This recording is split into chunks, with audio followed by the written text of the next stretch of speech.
is Los Angeles.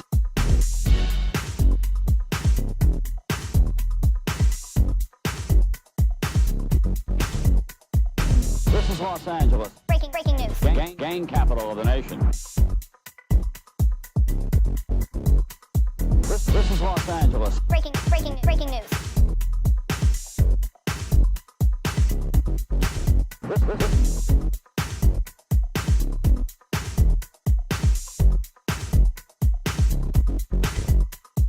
This is Los Angeles. Breaking news.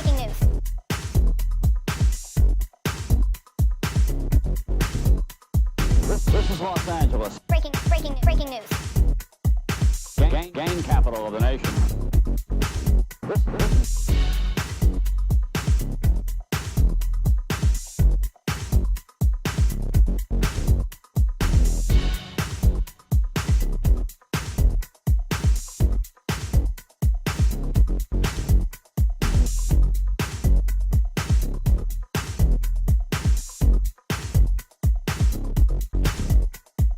This is Los Angeles. Breaking news.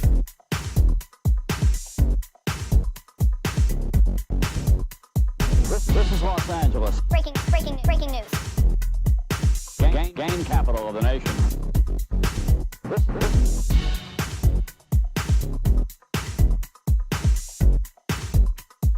This is Los Angeles.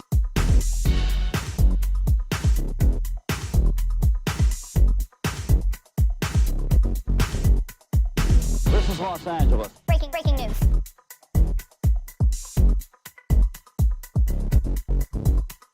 This is Los Angeles. Breaking news. Gang capital of the nation.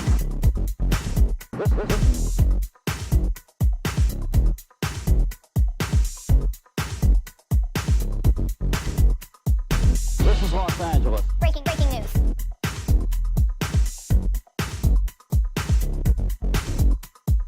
This is Los Angeles. Breaking news. Gang capital of the nation.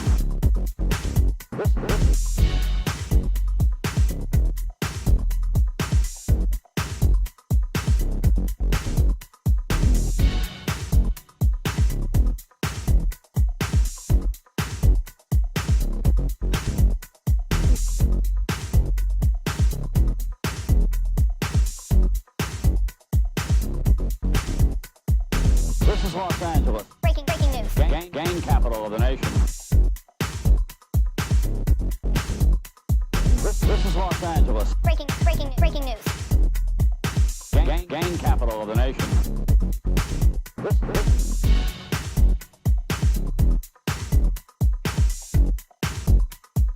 This is Los Angeles.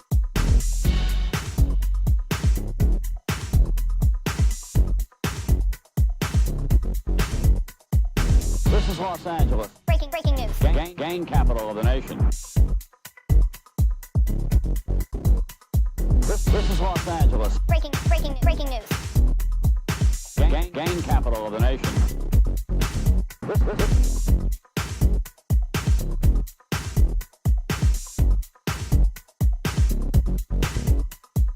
This is Los Angeles. Breaking news. Gang capital of the nation. This is Los Angeles. Breaking news. Gang capital of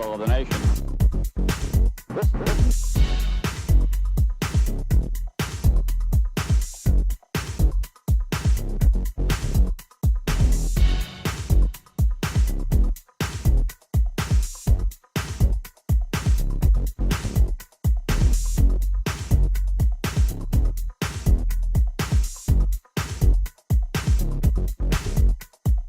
This is Los Angeles. Breaking news. Gang capital of the nation. This is Los Angeles. Breaking news.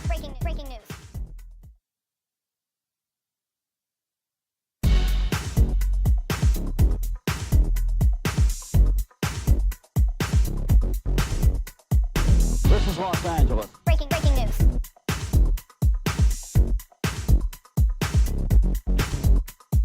This is Los Angeles. Breaking news. Gang capital of the nation.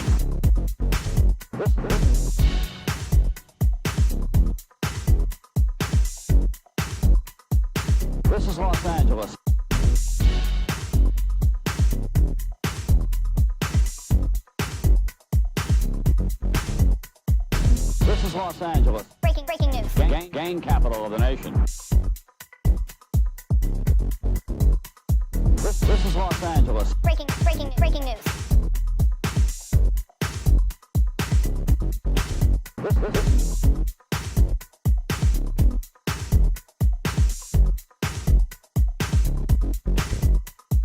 This is Los Angeles. Breaking news. Angeles. Breaking news. Gang capital of the nation.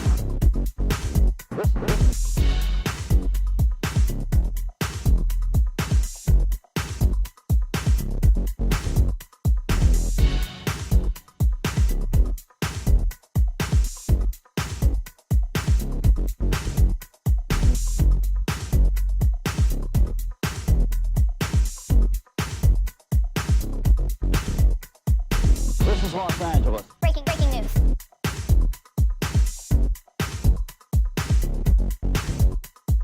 This is Los Angeles. Breaking news. Gang capital of the nation.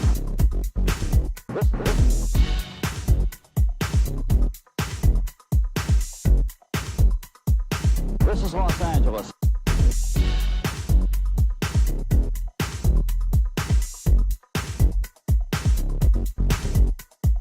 This is Los Angeles. Breaking news.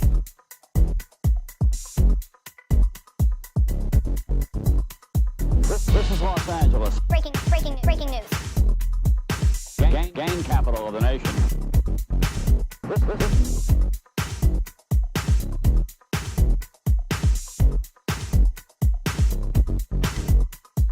This is Los Angeles. Breaking news.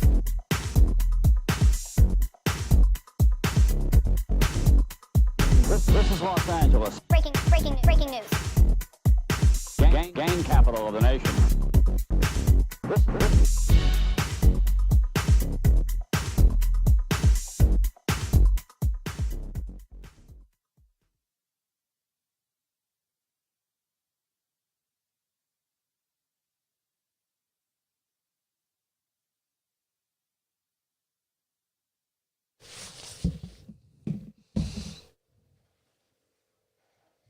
What are you guys looking at? Welcome everybody to News with Norbeez. Here where we give you guys the ghetto news from an unprofessional perspective. Once again, we give it to you from the gut. We give it to you from the hood, not like the white man does it. I'm still waiting to get canceled for saying the white man. But anyways, I want to thank everybody who tuned in, everybody who liked, comment, subscribed, everybody who's on the live chat talking shit.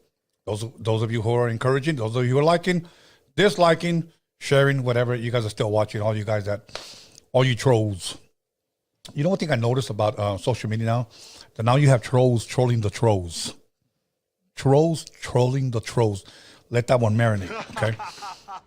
Once again, last night, we had a commitment soldier. Great show. Boom. Actually shared his testimony on, how he kicked the whole drug habit. God helped him. People encouraged him. And now he's going around helping others get out of that lifestyle. So we also had Afro here. You guys got to check out Afro. I'm going to bring Afro back so we can do a special on sneaking in the movies where we talk about movies. We rate them. We could talk about who's better, Rambo, who's better, or Arnold Schwarzenegger. We could talk about the aliens. We could talk about scary movies. We could talk about all that shit. I'm going to bring him back. Now, for those of you guys that have been asking about Be Real, as of right now, it's next Wednesday. I never said it was this Wednesday or last Wednesday. Everybody keeps telling me, where's Be Real? Where's Be Real? I told you it was going to be on the 15th, the day after Valentine's Day. That's Sancha Day, okay? It's not, El Día de los Enamorados on Valentine's Day. It's the 15th, not the 14th, El Día de la Sancha. So, other than that, who else do we have? We had American Cholo. Make sure you guys check that out. We had Lux Tattoos. Make sure you guys check that out. I got another tattoo artist coming by the end of this month. You guys will definitely be blessed. So, other than that, I'm going to go ahead and jump right into it with the one and only El Cuerpo de Capolina. News of Norbeez. Hey, what's up, everybody? It's great to be back here to give out the news, and it seems like there's a lot of it going around. A lot of it going around. A lot of it. The social media is brimming with anger and hate and and envy, and it's a clusterfuck right now. Well, definitely hate, definitely envy. but it's sad because it's mostly amongst our people. That is where it's sad. And you know what? It's really hard to tell who's in the right and who's in the wrong. No, generally, you want to go with the one that sounds the worst. You want to blame the one that sounds the worst because they sound the worst. So, I mean, without any actual context, without any backstory, you kind of want to hate the guy that's talking shit. Right. And sometimes it's not what it seems. Right. Sometimes people people can be taken out of context. Yes, exactly. So we're just going to go ahead and jump right into it. First and foremost, Norbert, today is Thursday. How's your week been going? Today, let me give a quick update. We will be podcasting from the To Live and Die in LA event. That is on the 25th on a Saturday. Make sure you guys get your tickets. Follow Frankie Orozco on Instagram or the To Live and Die in LA page on Instagram for the latest news. Revery's going to be there. Joey Quinones is going to be there. Nate No Face is going to be there. A lot of great up and coming acts. Punk rock. There's going to be hip hop. D-Boy's going to be in there. Yeah, oldies. Yeah, D-Boy's going to be there. Like a bunch of Sodi. I don't know if you know who Sodi is. Yeah. I met him there last year. We will be podcasting from there. There's going to be lowriders. There's going to be vendors. There's going to be everything just LA Raza. Yes, definitely. It's going to be a great show. I especially am like really happy about it and excited for it because some of the artists there are artists that came through here. Yeah. Some of the artists that probably, like we say, never really get a chance to say who they are, what they're doing, and they're going to be there. Right. And if there was ever a time where you're like, you know what, I want to support those artists that come through Roadium Radio, it would be this show. Yes, it would be that show. And let me tell you something. The scenery is amazing. Oh, my God. Yeah, if you're thinking about coming to LA and visit, you have to come on the 25th because it gives you a picture all in one of what LA is like. And you're going to hear the music. You're going to have the food. You're going to have the culture there, everything. I think that's the main thing, the culture. The culture, because you get the view of the east side. Yeah. You don't get the west side view. You don't get the south side, the north side. You get the east side view. You get that view of downtown looking from the east side, which, has so much history. Yeah. With our culture, with our raza. And it's huge. I mean, the lot is huge. Huge. And it's made for, it's going to be a family oriented event so you can take your kids. But I'm saying this would be the time if you ever want to catch your girl and put her on a photo shoot. You're going to have to take her there because there's going to be tons of photographers. I follow photographers and I see them posting that they're going to be there. Right. Definitely. Where get your girl all dressed up. Hell yeah. Go with all your dress up clothes. Go dapper. Hell yeah. And show up. Suited and booted. Yep. Anyways, Norbert, so everything's going good with you this week? You know what? It's been a very busy week. Oh, yeah? We aside from working at the podcast, me and the Hip Hop Jedi have been working meticulously. I think I said that right. We've been working very hard to come up with the content that we're going to be pushing for the members. Yeah. The membership, which is me and him. We're very excited to show everybody what we got planned for you guys. Yes. Because we like Tony says, when we start the membership, we want to give them something. Exactly. That's worth it, Hell yeah. I'm excited about that. Me too. All right. So let's go ahead and jump right into it with the news with Norbeez. So what do you got on the menu for us, Norbert? All right. Well, here's one thing. I mean, this story is for every dog lover, every pet owner. Oh, shit. You really, really need to keep an eye on them, on what they're doing, where you walk them. Especially when they're eating shit on the street. When they're eating shit? When they're eating shit on the street, yes. Oh, okay. Let me go ahead and say this, okay? I put up a video one time on my YouTube, I mean, on my Instagram, where there's a white dude and he's tongue kissing the fuck out of a dog. Holy shit! And he's like, like he's doing that for a long time, and I captioned it: "If you do this, unfollow me." Okay, that's what I did. I mean, this guy, okay, he's doing that shit. Well, there goes the IE foods. Okay, okay. Now here's my thing: you dogs lick their ass. Lick their balls, lick their paws, and I don't know if they eat or lick up shit. Yeah. and you're gonna be What is it? Okay. What if it's a female dog? I don't give a shit. I don't give a shit. They still lick their balls and ass, and but I did see a meme. Where a guy's walking his dog, and the dog's licking up shit, and then another picture, the dog's licking his own ass, and the owner says, "Stop doing that." Yeah, tells the dog, and then the dog's in the bedroom, and the owner has his wife bend over, and he's licking her booty. What? And the dog is saying, "Stop doing that." Hey man, dogs are wild. I've seen some meme videos where you're seeing them bust threesomes in the bedroom. Like, with dogs? Yeah, the dogs. Like, what the fuck? What are all three of you doing on the bed? Okay. You see a 69 position in a doggy style? Definitely doggy style. Now, let me say this, okay? Correct me if I'm wrong out there, guys. I wasn't raised with dogs. I didn't have dogs. Okay. I can't ever say I ever had a dog. Yeah. Okay? But I got homies here in the neighborhood that would raise pet bulls, Doberman pinchers, German shepherds, etc. I had a guy that used to raise dogs, and here's what he said, that there are gay dogs out there that will bone another male dog out there. I believe that. Have you ever heard of that? I believe that. Yeah. Okay. Yeah. I believe that. Now put it on the live chat. Are there gay dogs? That's a good question. Let's take that poll. Can you answer it, please? I can't answer that question. You were just not in your head. Well, I know that it happens, but I don't know if they're gay. I think it's just their instinct to want to fuck something. Well, you know what? I'll give that to Alex because I have seen some videos where it looks like they're fucking the air. Or a ghost dog. I don't know. Yeah, okay. But I have seen that.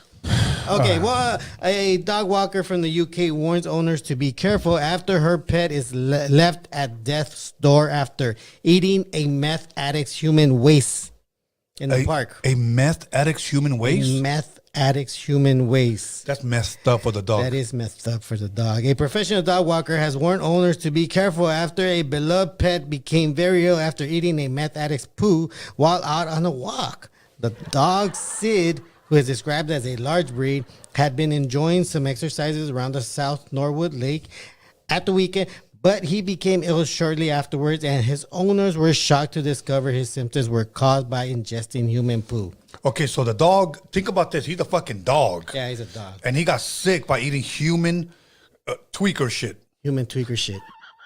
That's why I didn't know that could pass. I mean, pobrecito perrito. I can't even imagine what was going on with the dog at that time. I mean, the dogs were like, "Oh, my stomach." Oh. You had to give us that Pepto-Bismol. He probably is. Is there dog Pepto-Bismol, Alex? Do you know? He probably I wouldn't doubt it. Yeah. Jesus Christ. Okay, well, he probably wanted to pookie after. Okay. 1994. The only time I was in the county. Okay. Okay. And there was a guy, a fucking gabacho, that was always fucking farting. Oh shit. Okay. You know, while you're getting processed. Yeah. Okay. It takes about fucking 12 to 13 hours. Yeah. And this motherfucker kept fucking farting. Okay. And then finally, this one guy goes, "Damn, Gina." That's what he said. Yeah. He goes, "Damn, Gina." And he goes, "This motherfucker and his crack farts." I didn't know crack farts existed. I just found out right now. Alex, okay, you did some time. Is there such thing as crack farts? Yeah. Okay. Okay, this is the first time me hearing about crack farts. Damn, I wonder what tweaker fart smells like. Yeah, you got to tell him you are the farter. Damn, you are the farter. Okay, what's a crack? What is a crack fart? What is that? I don't know. I guess it's just like no food, just hitting the fucking pipa, and then you just blow out fucking air. Jeez. I thought it was for like, I would assume it's like a strategy. Like maybe if I fart enough, these fools are going to think I'm sharting myself. Nobody's going to want to raid me. No, it's not a agüita fart. You know what I'm saying? It's like fucking just air. So what you call a soplado. Okay? Something like that, right? Yeah. Okay. So some shit like that. Holy shit. And it fucking smells like crack. So that sounds like an open for business. Yeah, so yeah. Yeah, so crack farts. So I could just imagine what fucking tweaker shit smells like. I don't If want the to dog got that. sick, bro. Yeah. And the dogs eat shit and lick their own ass and balls and paws. But I wonder if it got high. That's what I'm wondering. Oh yeah, Did it you get never high? know. Yeah. You never know. Maybe. I honestly don't know what goes on, and when I've never done it, so I don't know what goes on through the mind. But I gotta assume, it's like people say that people after they try it, they're always trying to find that same high. Yeah. Well, you know that crackheads, they don't eat. No. Okay, they don't eat. So when they're hitting the pipa, they're just blowing out air, homie. Jesus. Yeah. So, anyways, let's keep it pushing. So the dog got sick, and he got better. How do you know? Did you pet him? No, they reported that he was treated. Okay. He's in better health now. Well, speaking about farting, okay, it's a good way to move on to the next story. Okay. Florida man concealed heroin in his Chicloso. I got it right. Arrested with a kilo of meth. I think you kind of guess where this is from. Florida. Damn. Florida's trending still. Officials with the Okaloosa County Sheriff's Office said that a Crestview man is in custody after being found with more than a kilogram of methamphetamine. Timothy Holt, 49, was arrested after deputies executed a search warrant at a home in Wentworth Street. Before the search warrant was executed, deputies said they saw Holt pick up a package in front of the porch at home. The Okaloosa County Sheriff's Office Multi-Agency Drug Task Force, that's a long-ass name, found that Holt had over 1 kilogram of crystal methamphetamines. Up his ass. Deputies said that when they told Holt he would be arrested, Holt admitted that he had 3.5 grams of heroin concealed within his chicloso. Fuck. That's can you imagine if that baggie would have popped or balloon, whatever he had it in? I guess he would have had a good time. Fuck that. His fucking culo would have threw up. He probably would have melted, bro. You think it would have burned a hole? Oh, I believe that. You would have had a chicloso turn into a vagina? Probably. You never know. He would have been loose. That shit is sick. Now, you know what? Now, turning the channel back to farting, I have to ask something, okay? Yeah. And no, Alex, it wasn't me. No. Okay. Alex, I want you to chime in on this one, okay? Norbert, you too. Right. When you were a kid, it's safe to say that we all like girls here, right? Okay. Yes. Right? Yes, sir. See, Alex took time to answer that. Yeah, okay, we all like girls. So we're old school. We only like women. All right. And we like our women without dicks. Okay. Okay, right? Yeah. Okay, I'm just making sure because this is 2023 and everybody's tripping now. Okay? So my thing is this. As a kid, you look at women. Yeah. They're beautiful. Mm-hmm. They're queens. They're just dope. Yeah. Did you ever think do women fart? No, that actually never came up. No, that never came to mind. Did you ever think that, Alex? Yeah. Okay, so what did you think? That they fart and shit like everyone else? Okay, but see, I wouldn't say shit. I'll say they pooped. Well, let me ask you guys. You guys didn't think about you did, Alex. But Tony, let me ask you. Did you ever think of guys farting? Yeah, they used to fucking fart for me all the time, and I had to sock their ass up. Seriously, I was like, boom, motherfucker. Because that's one that I like to say. I think I'm where Alex is at. I didn't really think about it too much, but I think he did think about it because he said, "No, of course they fart. They shit and fart." No, I respect girls if I never hear you fart. Honestly, the moment that I hear a woman farting from me, like se echa un pinche tronado, like an agüita, you hear a little bit of water. It's a fucking rap, homie. Like, I don't even want to talk to you. But I mean, when you put a ring on it, it's too late. Nah, bullshit. Boom. You take it out. Yeah, fuck that. I want the balls. So, anyways. You broke a commandment. Yeah, as far as me, women don't fart. That's it. No. They burp and taste it instead of farting and wasting it. Okay, what do they queef? Yes. Okay, there you go. Well, but that's a beautiful sound because at least you're doing something. Mm. So has anybody ever sampled that? Would you know? No. But you know what? Now, if she queefs too much, then we just call them queef latifa. Queef latifas. Yeah. Queef latifas. Yeah. So anyway, let's go. First. Okay. Then we're on the subject of queefing. A teen tourist could face execution by firing squad in Bali for alleged drug smuggling. A teenage tourist could face the death by firing squad after allegedly smuggling drugs into Bali.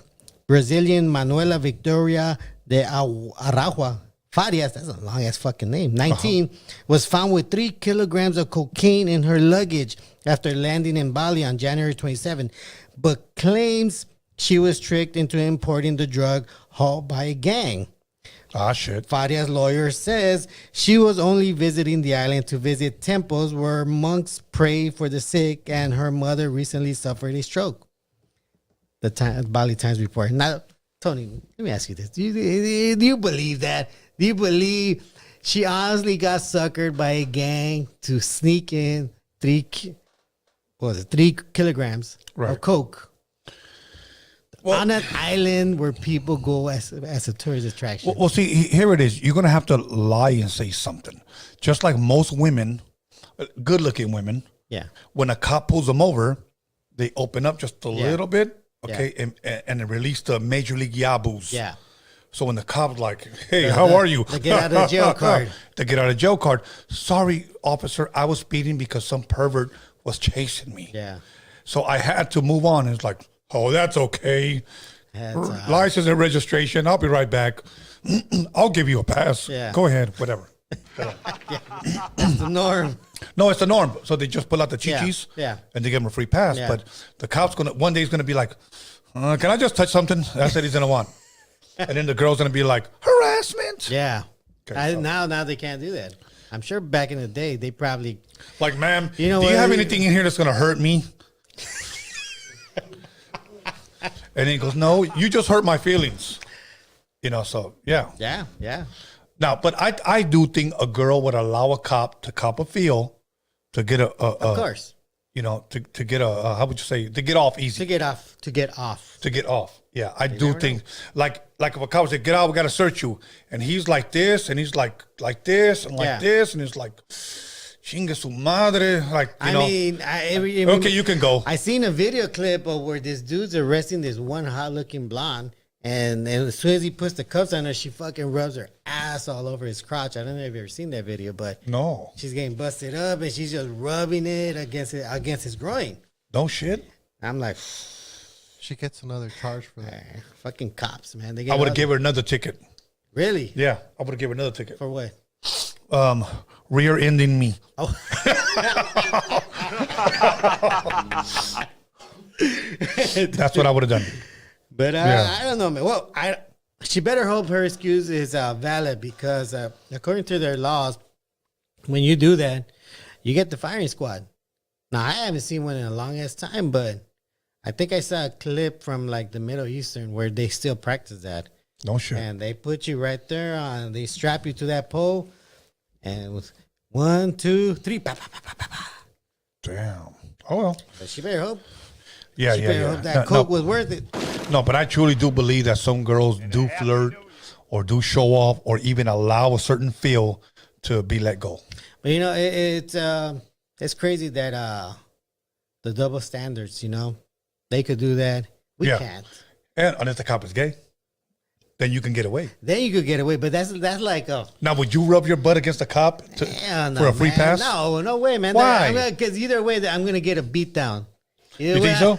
I'm gonna get a beating. What if he pulls out his Billy the club stick? Or what do you call it? What do you call it? Billy club. The Billy club? The baton. No, man. I'm going to jail. I'm gonna do what everybody tells me to do. Shut the fuck up. Go to jail. Call your lawyer right after. That's it. You know. All right, cool. I just had to ask. Who's your lawyer? Yeah. Rosenberg? Who? Rosenberg? Is he good? Yeah. Yeah, he's got enough. He's got enough people. Yeah, I heard he's pretty good. Oh, okay. Well, I'll look into that in case. Mm-hmm. Now, let me throw that one back at you, Tony. Okay. Would you throw it back there? Who? Would you throw it back there for to get off a ticket? Hell no. Nah? Okay. The hell, take my ass to jail. So, yeah, take my ass to jail. All right. So, sticking to this vibe.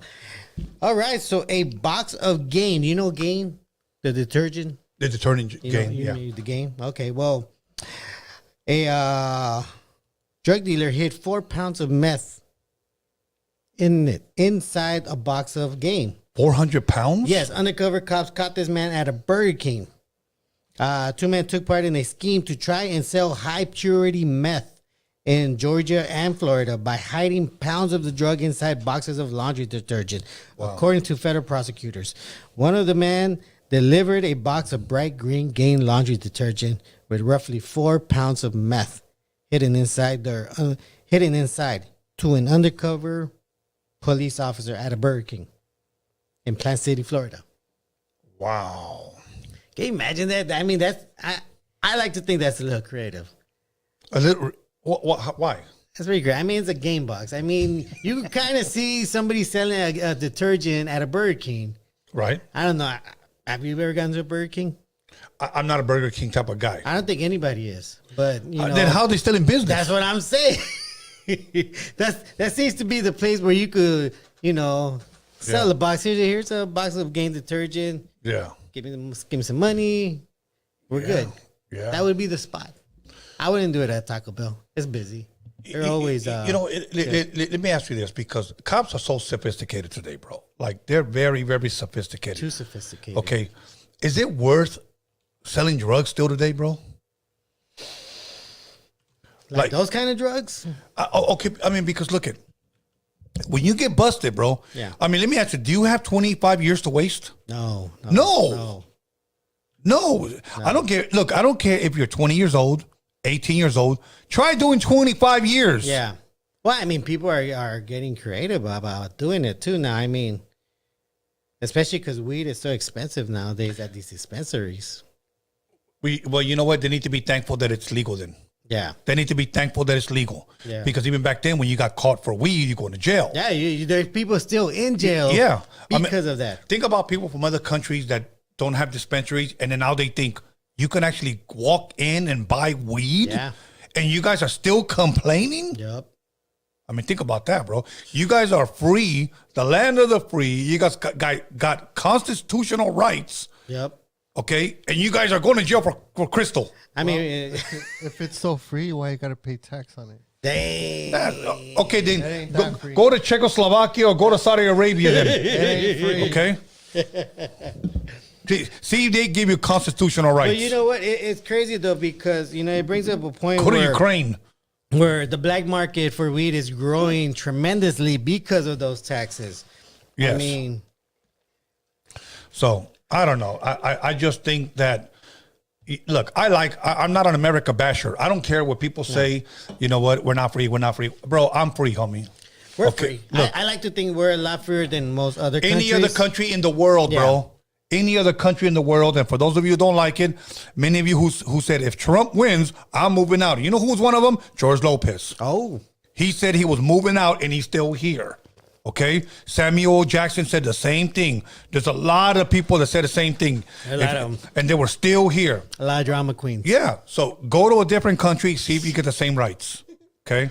So do you think that basketball girl that went to Russia, do you think she now out here you can walk anywhere with the vape pen? Yeah. She tried it over there and what happened? She should have stayed in jail. I'm sorry, but she should have Yeah. stayed in jail.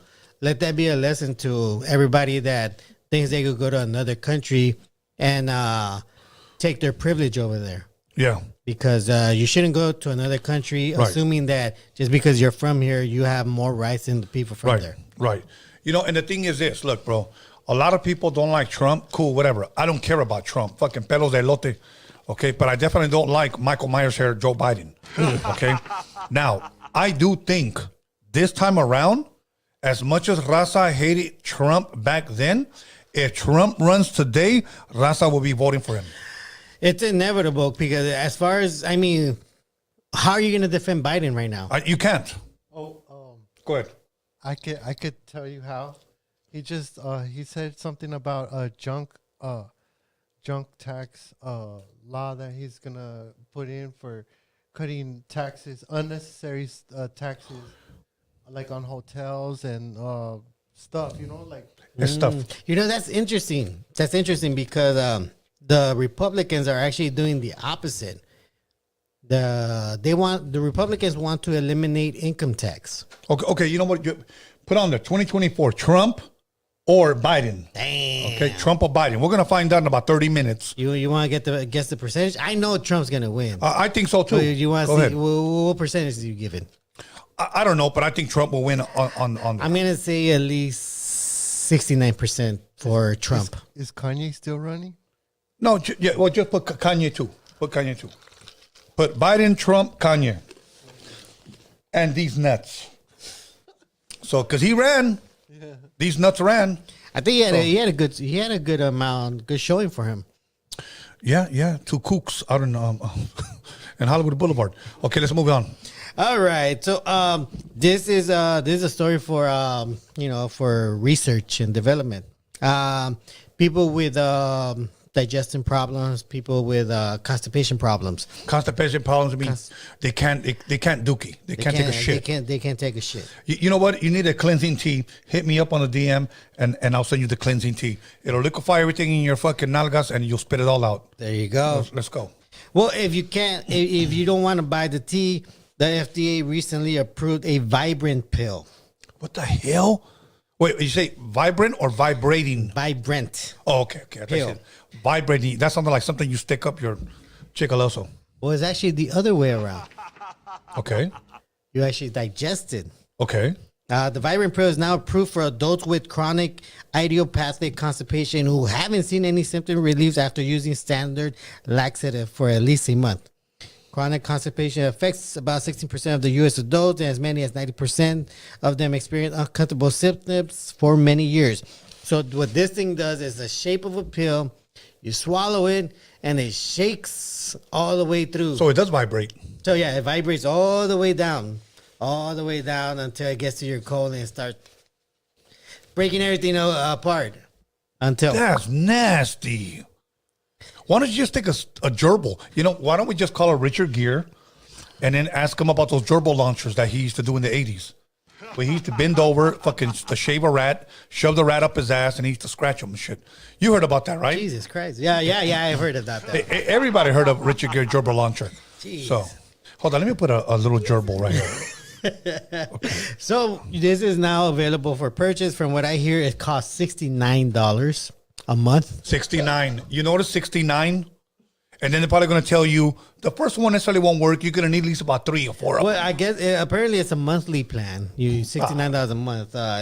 You would take it and you would keep, you would just keep taking it down, getting another one. All you need is one cleansing tea and it'll clean out your, There you have it, folks. la mierda. Before you go out and buy the Vibrant pill, give the tea a shot. Get the tea a shot.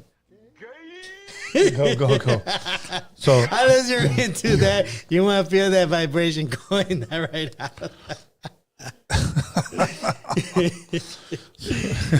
All right. Okay, let's keep it pushing. Speaking about ass stuff, Georgia principal and gym teacher fired after alleged on-campus sex romp. Okay, Georgia principal and who else? Gym teacher. Gym teacher. Both of them were fired after what? Alleged on-campus sex romp. With who? Between them. Oh, shit. They were fucking. Okay, so not between like students or shit like that. No. There was a principal and a gym teacher that were fucking in school. I mean that's. Would you ever want to do that? Do what? Fuck the gym teacher? What? No. The principal, the female. Fuck the principal. No. I mean, if you were in the situation where you were the gym teacher, and the principal, which happens to be a female. Oh, see, you didn't say that. You didn't say that. You thought the female teacher? I thought it was the two PE teacher? dudes. No. What? What made you think it was two dudes? I just always think that a principal's a dude. You see, that's sexist right there. Probably. At least I admit that shit. Damn, because I was about to say, okay, I'm going to say this, okay? And this is why. You're going to give a bad impression. People are going to think I'm talking about guys. No, but I need to say this. The reason why I said dude is because today, more than ever, dudes are fucking dudes. Okay? Now, let me tell you let me speak to the women out there, okay? Some of y'all boyfriends got boyfriends. And I'll leave it at that. Holy shit. So. You lose. Some of them like to experiment with that chicloso. Yeah, exactly. Put certain things up there. Yeah. You lose. Yeah. So yeah. Anyway, go ahead, bro. All right, so a Georgia elementary school principal and a gym teacher who engaged in a year-long affair are both out of the job after allegedly having sex on school grounds, according to a report. Some of the trysts between Bank County Elementary School principal Dana Simmons and physical education teacher Dylan Charles were even caught on camera by Charles's wife, according to this report. So basically, this was a cuck queen situation gone wrong, because in the report it says that the wife was in on it. The wife of the gym teacher? Yeah, the wife of the gym teacher. Oh, she's a cuck queen. She's a cuck queen. Wow. And from what the report says, what happened was that the principal got mad at the guy because the guy apparently was looking up information on the computer system that he didn't have access to and shouldn't be looking into. So he got mad. She got mad. Right. And I guess they started fighting afterwards. And then somebody reported that these two were fucking inside the school. And the whole case came out. And the wife admitted that she knew about the situation. She was actually part of the situation, to a point where she even has film of them fucking. Now, because she filmed it. So the wife knew that her husband, the gym teacher, was fucking his principal lady. Yeah. I wonder, though, if the principal knew that the wife was filming. Well, to the principal's defense, she did say that the wife was the one that offered up her husband. Oh, man. So she was pimping the husband. She was pimping. The principal said that the wife actually approached her if she wanted to have sex with her husband. And she said, yeah. Oh, yeah. Okay, now, is that a bad thing? You know what it was? Wrong place, wrong time. But that's the thing. Should they have, what do you think, Tony? Should they have gotten fired because they were boning in the school? Yes. In the school, yes. In the office? If they want to go, if they want to go to Motel 6, if they want to go to Motel 6, in an alley, tinted windows, whatever. But firing, complete. You're done. All your you knew school policy. You knew school policy. You'll take all that away. She shouldn't be playing with balls. Okay. So yes, that's it. Don't do it. You ever see the movie Porky's? Of course. You remember the situation where I think it was the gym teacher. It was a female gym teacher. Yeah. When she got the tallywhacker. Yeah. Yeah, of course. She can identify it. Of course. She kept telling the principal. Yeah. I saw it. I held it. If you put a line above them, yes. I'll be able to identify. Exactly. Remember Meat? Was that his name? Meat? Yeah. Fuck, Meat. Classic movie. If you never watched Porky's, yes, do yourself a favor. Yeah. Watch part 1 and part 2. It's yeah, bro. So my thing is this, like, look, if you can go bone. Just don't do it in school. What is that saying? Don't shit where you eat. Ah, yeah. Well, you know what? Yeah, that's true. That is. And they did it, didn't you? But the cuck queen, she set that up. Oh yeah, she set that up. So she was filming it. She wanted to go home and flick that bean afterwards to watch that film. That's wild. Yeah. We usually hear the other way around, but this story was about the cuck queen. But look, would have been cool with that? Like if your wife said, "I want you to fuck the principal." I mean, I know you're not married, but I'm just saying hypothetically if you were that guy. You know what? Maybe in my 20s, I would have been like, yeah, okay, sure, why not? Just buy a gas station pill. Just buy a gas station pill and go do it. You know what? Let's go. You film it and... Let's go. I'll get down dirty. Yeah, we'll go home and watch it. Yeah. Happily ever after. Yeah, but like I said, 20s. If I was in my 20s, I'd probably do that. Oh, shit. Damn, backward pineapple tattoos. Damn, what is the pineapple tattoo? What does pineapples mean? Well, pineapple, according to some people, apparently when you go to a grocery store and if you see a couple with a shopping cart, but with a pineapple on the, where you put your kid? Right. Well, if you see the pineapple turned upside down, that's a sign saying that they're swingers and they're approachable. Have you seen that before? I have not witnessed it. Honestly, just for research. I actually thought of maybe I should do that just to see if it works or not. Yeah. Maybe turn the pineapple upside down, walk around the store. See if anybody approaches you. Let's see if anybody says anything. Can you imagine if somebody walks up to you and goes, You're fucking weird. Been like, why? So now you know what pineapples are. So if you guys see Norbert with an upside down pineapple, approach his sexy ass. If you watch a clip on YouTube of somebody posting me up there doing that, Yeah. that's not me. Yeah. Yeah, no, but Google it. Google it. Do Yeah. research on the pineapple stuff. I mean, Hold on, let me put a pineapple. Hold on. All right, okay, 1, 2, 3. Okay, does it matter what kind, or is it just one pineapple? just one pineapple. One pineapple upside down, you're approachable. So all you horny, lonely dudes that never get any nalgas, I dare you, turn it upside down, walk around. I dare you. No, but you may get some guys. You might get a guy. You make some guys, and if that's your thing, then swing that dingaling. You know, I want to put it out there. If you have a story like that, I want you to give us a call tonight. Yeah. And let us know about that. Tell us your story, your swinger story, or your pineapple Yes. story, or whatever story you got. If you have the balls, make the call and let us know. Oh shit! All right. Okay. What about a upside down eggplant?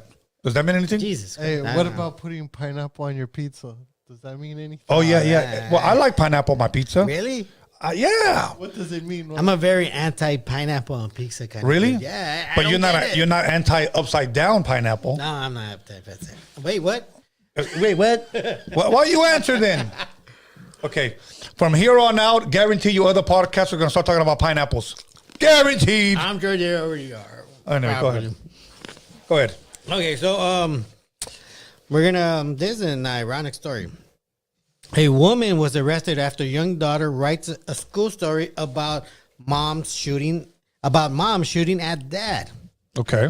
A Tennessee woman was arrested after her daughter wrote a story in her kindergarten class about her mother shooting at her father during a fight at home. Kadra Johnson, 28, was nabbed by deputies after the Shelby County Sheriff's Office on Monday and charged with 4 counts of reckless endangerment for allegedly firing a gun at their Arlington house while their 4 kids were inside. Police said they learned of the domestic violence after a school counselor at Donaldson Elementary tipped off the State Department of Children's Services about a potential abuse after the young girl penned a story for a class about a fight between her parents that ended with gunshots. Okay, just give us the ghetto part. Go. So pretty much these two were fighting. They were arguing. The wife was getting fucking annoyed by her husband. I guess he didn't want to take out the trash or something like that. So she gets mad. Was it that serious? Well, here's the thing. They started fighting, and he did punch her. Wow. He socked her up. And when that happened, she walked away like any adult should. Except she went to go grab the strap. And when she went to go grab the strap, she pointed at him, and she just went, bah, bah, bah, bah, bah, and shot at the wall. Safe to say the husband did not attack her after that. Okay. But because of that, the kids were in the room at that point, and they did witness it. And later on, they did confess that they did see the mom shoot at the dad. Didn't actually hit the dad, but later on, they did find the 4 holes on the wall. So is she doing time? As far as it's still pending, she's going with not guilty. Okay. But Okay. Let's go ahead and let's dissect that one a little bit. Do you believe that the woman had a right to do that? I think she had the right to hit him in the same manner, an eye for an eye. But Okay, now say that's your daughter, and that dude socked your daughter up like puros chingazos, yeah. ping, ping, ping, Yeah. to her fucking mascara, to her face. yeah. What do you think now? As a dad, I will go to that house and fucking No, wreck that fool. but if your daughter said, I didn't shoot him, Dad, I just wanted to scare him off. No, there's too many variables. What if it ricocheted and smacked him right in the head, popped him open, and he's dead? Now your daughter's going to jail. Possibly 25 to life. Yeah, but you know what? But now And- it's and his now- story and over now- that dead dude. But now your grandbabies don't have a mom or dad. I understand that, but he had no business laying hands. But he didn't kill her. Okay. And so that gives you opportunity to go there and beat the shit out of him. And OG didn't kill Nicole either.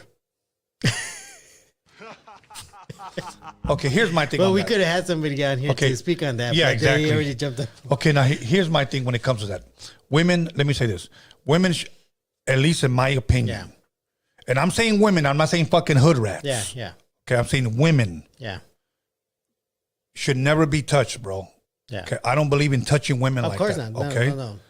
Now, you got fucking hood rats, okay? Bitches que están podridas, Yeah. rotten Yeah. hoes Yeah. that think, I'll sock that motherfucker up and he won't do shit because I'm a woman. Bitch, let me tell you something. Yeah. I don't call women bitches. I call bitches bitches, okay?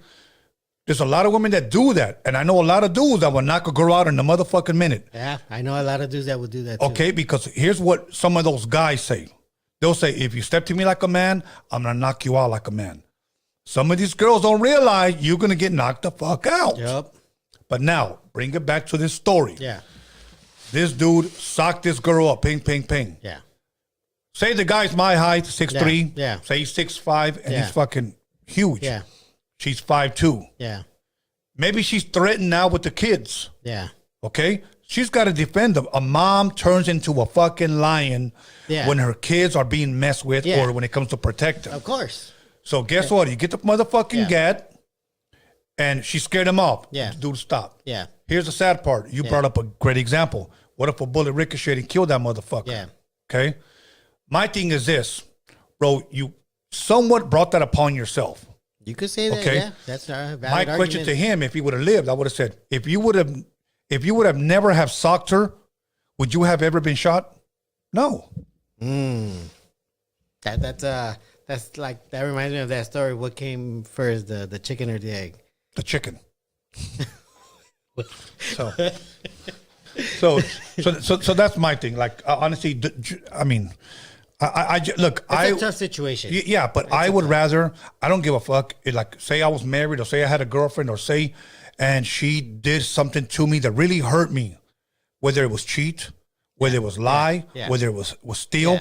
I would rather just gather myself and just leave, bro. That would be the right situation to do. That's why I said she did what everybody should do and just walk away. But she grabbed the gun. Let me throw this one out there now. Now, let's say a ricochet didn't hit him, but it hit one of her daughters. Yeah, instead. you're right. You're Then right. what? No, you're She's got to live with the fact that she killed her own kid. yeah. Out of her own anger. And let's be honest. Not only she blame herself, Yeah. she'll also blame him. Yeah.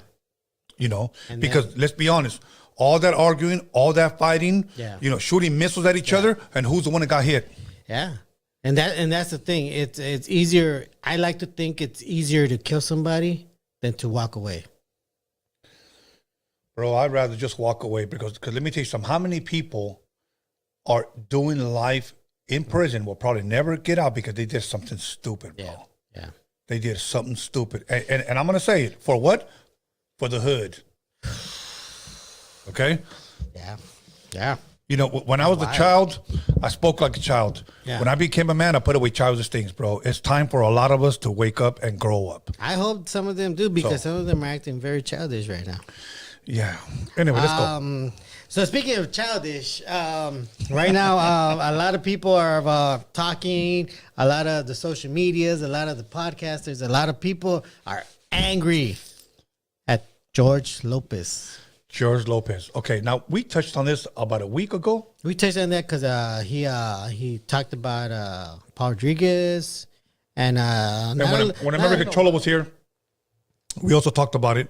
About when Felipe Esparza went on. Okay, but now we're why are we talking about it again? Because he said something new. Well, he said something new. Well, I don't think he said something new. I think people are just taking it out of context. Okay, what did he say that's taken out of context? What he said was a comedian that he had on there. Mind you, again, let's remember, he's a comedian. Okay, George Lopez is a comedian. He's not a politician. He's a comedian. He talks shit and he makes jokes. He invited another comedian by the name of I'll tell you his name right now. Okay. Somebody said George Lopez is the GOAT. No, nobody's denying that he's not funny. Okay, It's just some of the things that he is saying.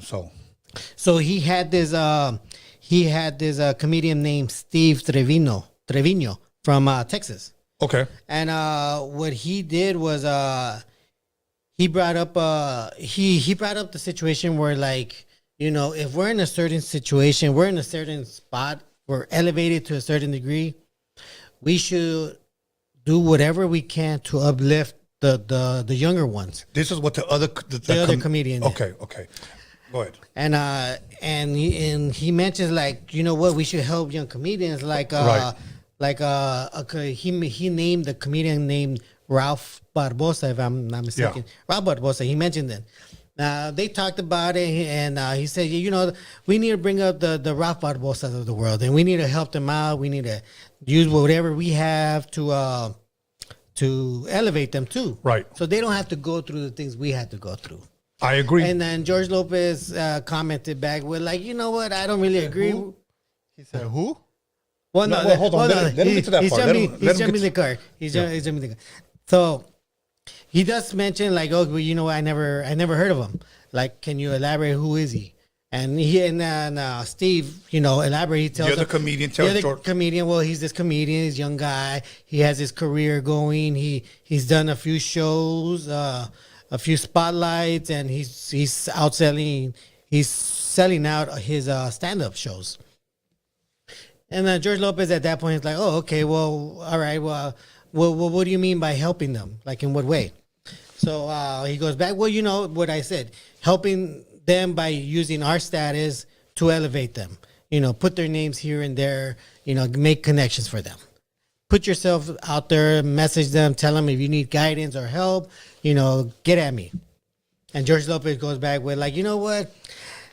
That's cool, but I don't really agree with that, because in my time, you know, I did things by myself. You know, nobody really helped me. Bullshit. And nobody. This is what he says. Of course, I'm just disagreeing out loud. He says, like, every show I did by myself. I started at the age of like 16 or 17, and I went to those shows. I showed up to whatever shows I could, and I couldn't even be there when the majority of the people were there because I was underage. Right. But that didn't stop me. I still kept going, and I still kept doing it, and I still kept putting myself out there. I wouldn't stop. I just kept working and working and working. And he does say, mind you, even though I did all that work and I did get up there, I didn't really help anybody. He does admit that he didn't help anybody. Well, George Lopez. On his way up there. Okay. And he did say that was one thing he didn't do. And he would say that he did leave a blueprint of what others can do from seeing what moves he made to get to where he's at. Okay. Let me know when you're done, because I got to say And something. this is the part where it was interesting because you know his co-host, Gil? Yes. Yeah. So We've had him here. yes, we've had him here, Gil Carrillo. Shout out to him. And he would say he would be in agreement, like George Lopez. He would say George Lopez doesn't owe anything to anybody. He made his own career. He made his own way. He made his own path. He said, back in my day, that's what you do. You put in the work. You get your accolades. You get yourself up there. You don't owe nothing to nobody. Right. And that was his attitude. That's what he says. That's how it was back then, and that's the way it should be. Right. And George Lopez will be in agreement. Like I don't owe anything to anybody. Like I worked my ass off to get where I'm at. You know. Right. Nobody can say that. You know, why didn't you do enough for us? Okay. Do you agree with any of that? No, for the most part, I don't agree with it. But saying that, I could say I understand what he means. Right. I mean, in their days, in which I think this kind of represents all industry that going said about like music industry, Right. movie industry. Right. You know, you couldn't be famous without putting in the work. You couldn't get elevated without putting in the work back then. There was no social media back there that all you had to do was make a stupid ass video and you become fucking famous. Right. Now you could do that. Now you could do that. Now you have could. more resources. You have more resources. You have Than more we've ever had. Yeah. Back in the day, you had to go here. You had to collect cards. You actually had to collect phone numbers of followers so you could actually call them or page them to Right. let them know where you're going to be at. Right. You need a Rolodex? You needed a Rolodex. And a beeper. And a beeper. So I can see why he feels a little bit like, what, you guys have so much to work on now. Why are you going to get on me to help you out? You can literally make yourself famous if you put in the work. Okay. Are you done? Well, that's what I'm saying. That's the understanding part where I can see why he would say something like that. And I do want to say something on behalf of Steve because I like to think Steve is more of my generation. Okay. We're the video game generation. Yes. You know, our generation was video gaming. We played games. We fucking we're the best at video games. Yeah. And but the one thing we learned about video games was that there's cheat codes. There's cheat codes. Absolutely. There's cheat codes. There's God mode, unlimited health. Yeah. There's all these fucking things that you could do in the game to get yourself ahead. Right. Now, mind you, we grew up knowing this, and then we look outside into the world. Yeah. And we're seeing all these güeros using cheat codes. Yeah. They're all using cheat codes. None of them are paying fucking taxes. All of them are using their connections. They're all cheating their way to the top. Now, look at us. It's bad to cheat. Right. You tell your kids you can't cheat. That's bad. Of course. You're a bad kid if you're cheating. All these rich motherfuckers in this world that are making it, they all cheated. Of course, Trump. All of them, bro. But we got brainwashed to thinking we shouldn't be cheating. We shouldn't help ourselves to get ourselves up. Yeah. That's completely wrong. And Steve is right. We should help those that we could help. Yeah. If we have a resource they can use, we should give it to them. No questions asked. Get up there. Right. Because recently, Tito, the Hood Santa, posted that we need to make our people rich. And Okay. the way we do that is by helping them cheat, Yeah. teaching them and giving them the resources that we can give them so they can be business owners. Okay, so you're saying pretty much that's what George Lopez is not doing. That is what George Lopez admits that he hasn't done. He Okay. admitted on that episode that he hasn't done it. Okay, let And me he talk doesn't about- believe in that. Okay, let me talk on that. Okay, first and foremost, I want to say this. When I first started this podcast, every time I give a person an opportunity to promote themselves, to shine light on their career, here's what happened. I would always say, I don't mind helping people. All I'm asking is that when you make it, open the door for the next man. Yeah. And when I say next man, one of us. Yeah. Okay? Yeah. Let me tell you something, and I'm going to take ownership of this because I was the only one who had the balls enough to say this. Okay? I was the first podcast to ever refer to our people as our people. Okay? Even before this podcast, I always referred to our people, our raza, as our people. Raza. Then all of a sudden the word started trending. Everybody started saying our people, our people, our people. You know, the Royal Tits in San Diego were all saying that. You know, oh, Tony needs to give our people. What fucking people did you ever claim? Okay? So my thing was this. Raza will come here. I would open doors. You need connections. I will help you. Here's an interview. There's a whole new audience. Look, when we go live, bro, we have at least 1,000 people live. I can guarantee 1,000 people to an artist that never performed in front of maybe 200. Yep. Okay? Yep. Do I ever charge for interviews? Nope. Absolutely not. Nope. Okay? So I'm just not going to say I left a blueprint. I'm going to say I want to help you. Yeah.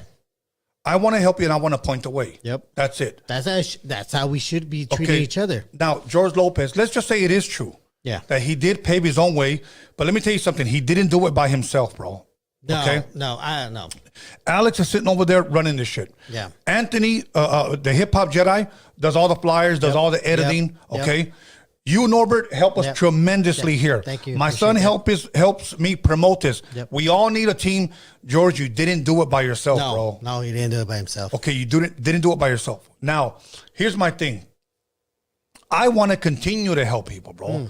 Because let me tell you something. A Japanese man helped me. He wasn't even raza, bro. Yeah. He helped me. So in return, you know what? I want to help open doors. Yeah. You know, let's open doors for our people to get in. Look at when I met with Netflix for my documentary. Yeah.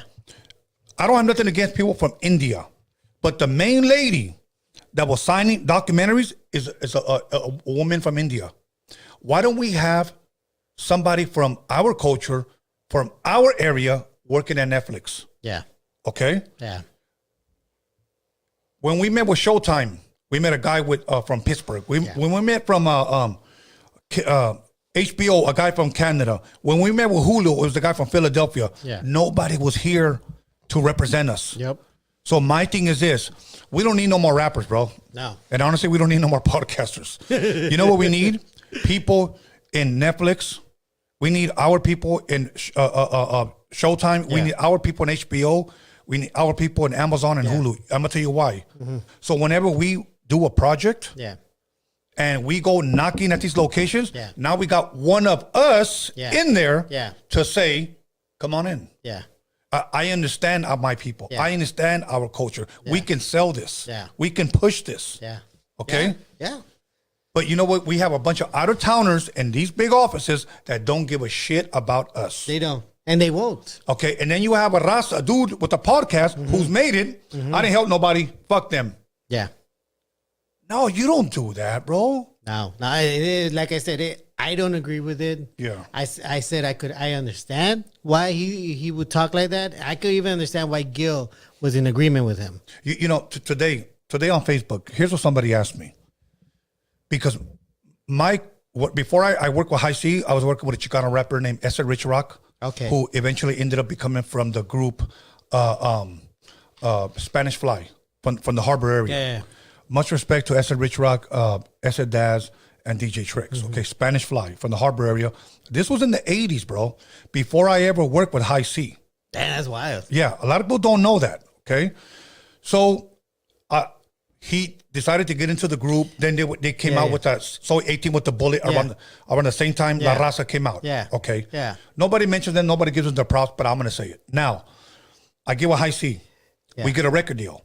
Here's what the rumor starts. And you know who starts it? It isn't the blacks. It isn't the whites. It's my own people. He only works with black people. Okay? I just happened to get signed, bro. But we made history. Okay? That is true. We were signed to Disney, and on the cover, it was black and Raza on the same cover. Okay, we took that picture in 1990. That came out in 1991. Name another album cover like that. An album cover. Okay? Now, let me say this, bro. So many people would attack me, oh, you only work with blacks, you only work with blacks. So today on Facebook, somebody asked me, I guess they thought they were smart. And they said, you know what? Yeah, you produce High C's record. Yeah, you were with DJ Quick. You were with Second to None. You were with AMG. All black artists. What did they ever do for you? Did you ever come out in their videos? Did they ever put you in their music? What did they do for you in your career? And you know what my answer was? It was very simple. I said, they paid me. Adding to that, if you ever see some rapper saying like why they didn't want to work with me, ask them how much did you offer them? How much did you offer them to work for you, or did you want it for free? If they see a Chicano rapper out there saying, nah, they didn't want to work with me, ask them, well, how much did you offer them? Yeah. You know, there's been, and I won't name them, but back to what I was saying. What did those black artists, that's what that guy said, ever do for you? They paid me. You know when I stopped getting paid, to be honest with you? When I started working with Raza. And you know, they want to tell you, no, we got to bring it up first.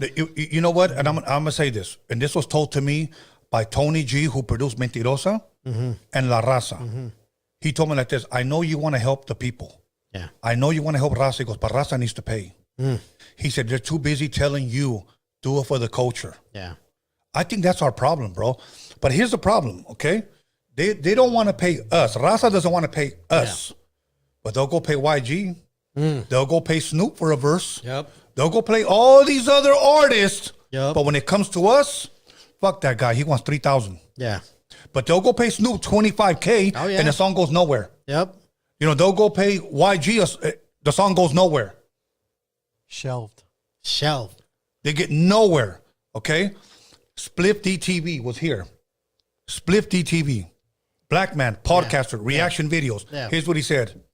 Raza out here needs to stop asking black artists to be on their music. He said, do your own music, and eventually black artists will be asking you guys. That's what they should. But unfortunately, that's not the case, because I see more and more Chicano rappers, you know, wanting to be part of that culture. Like, bro, you already got a culture. You know, embrace it. Make it yours. Push it out to your people. That's what Tony G and Kid Frost did. See, and that's the thing, bro. That me speaking facts, it sounds like hate. You know what it is? Please don't get hate mixed up with passion. Yeah. Because I'm very passionate about Yeah. what I speak, bro. Yeah. And here's my thing. And I said it the other day. We get people that come on my podcast, Yeah. on the live chat, on the comments, and Yeah. talk shit. Yeah. Cool. It comes with the territory. Oh yeah, of course. Of course. We got the same people that go on Hood Stocks talk shit. Yeah. Same people that go on American Cholo and talk shit. Yeah. If all three of us shut down and just said fuck podcasting, guess what? A lot of our voice right now in LA is gone. Yeah. Oh yeah, definitely. Definitely. As far as I know, nobody else is doing it like that. And if they are, they're just using somebody that looks like us. So my thing is this: let's use this to prosper ourselves. Yes. Yeah. You know, let's use this voice as a positivity to Definitely. move forward, bro. Definitely. Because let me tell you something: things are getting fucking weirder and weirder, bro. They are. Boom. You know, They are. I got grandbabies. When I'm long gone, I want to hope I did something positive that they can receive some of the fruits of it Yeah. when they're older. Definitely. You know, so Definitely leave something behind for them. Yeah. Yeah. And you know what was interesting? That again, going back to the interview that he had with the other comedian, like I Yeah. said, he did admit that he didn't help anybody. But I want to hold George Lopez to this. At the end of that show, he did say that he will help this man that's in front of him. He said, I know I always say I'm going to help, but I'm going to help you. I'm going to put your name out there and I'm going to get you into things. I might even get you a show. And we're talking about network. right. So I'm going to hold up George Lopez to this. If he does that, you know. Okay. Now let me answer this: with the guy that he's going to help, Diego Bacho? No. Okay. Mexican. Okay, I'm gonna have to look that up. Yeah. But No, no. here's my thing, and I want to say this in behalf of George. Look, when people come up to me and ask me for help, Tony, can you shop my Yeah. demo? Yeah. Always understand this: when you ask somebody to shop your demo, your shit better be banging. Your shit better be banging.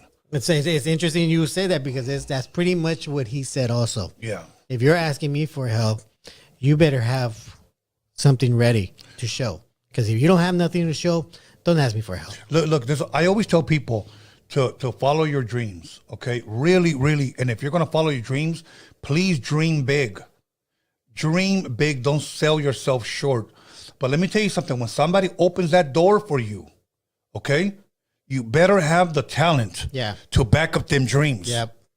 Because if not, you just have a damn dream. If not the talent, the work ethic. You know, you got to have great work ethic, and I say you got to have talent. Because let me tell you something. I just don't work with anybody, bro. I don't. Now, people may say, I thought you said you want to help everybody. When I take on a personal project, I just won't work on with anybody. Now, I could point you in the right direction. I say, you know what? I may not like your stuff. Yeah. But this guy might. Yeah. You know, this guy might. Yeah. You know, or try this or Yeah. try that. But now, if I take on a personal project, because I believe in the project, and I say, you know what? I think I can work this. Yeah. I think I could sell this. Of course. You have to feel it too. Yes, you have to. You have to feel it. So So, let me ask you this. Now, let's say he does make this happen for this man. right. Is that too late for George Lopez? I don't want to say it's too late, but now my thing is this. What were your intentions? Did you just do this because you were put on the spot and now you feel you have to? I mean, you know how you just said right now, I have to feel it? Yeah. Well, that's pretty much what he said at the end. I see it. I see it. When I'm looking at you, when I see your resume, when I see what you're working on, I see it. So I can work with you and I want to work with you. Right. That's exactly that's pretty much what he said to this man. Because he was Yeah. that impressed by him. Right. I don't think he said it because he felt he was obligated, because he said it himself. If I'm not feeling it and I don't see it, I'm not going to help you. So, Okay. we'll see. And this comedian, which I'm glad I found out who he is, Steve Trevino, amazing comedian, never gets a shot anywhere. Nobody wants this guy. Right. This guy, he had one special and he didn't get shit for it. No money. Right. He built up his career, did the work, didn't copy nobody.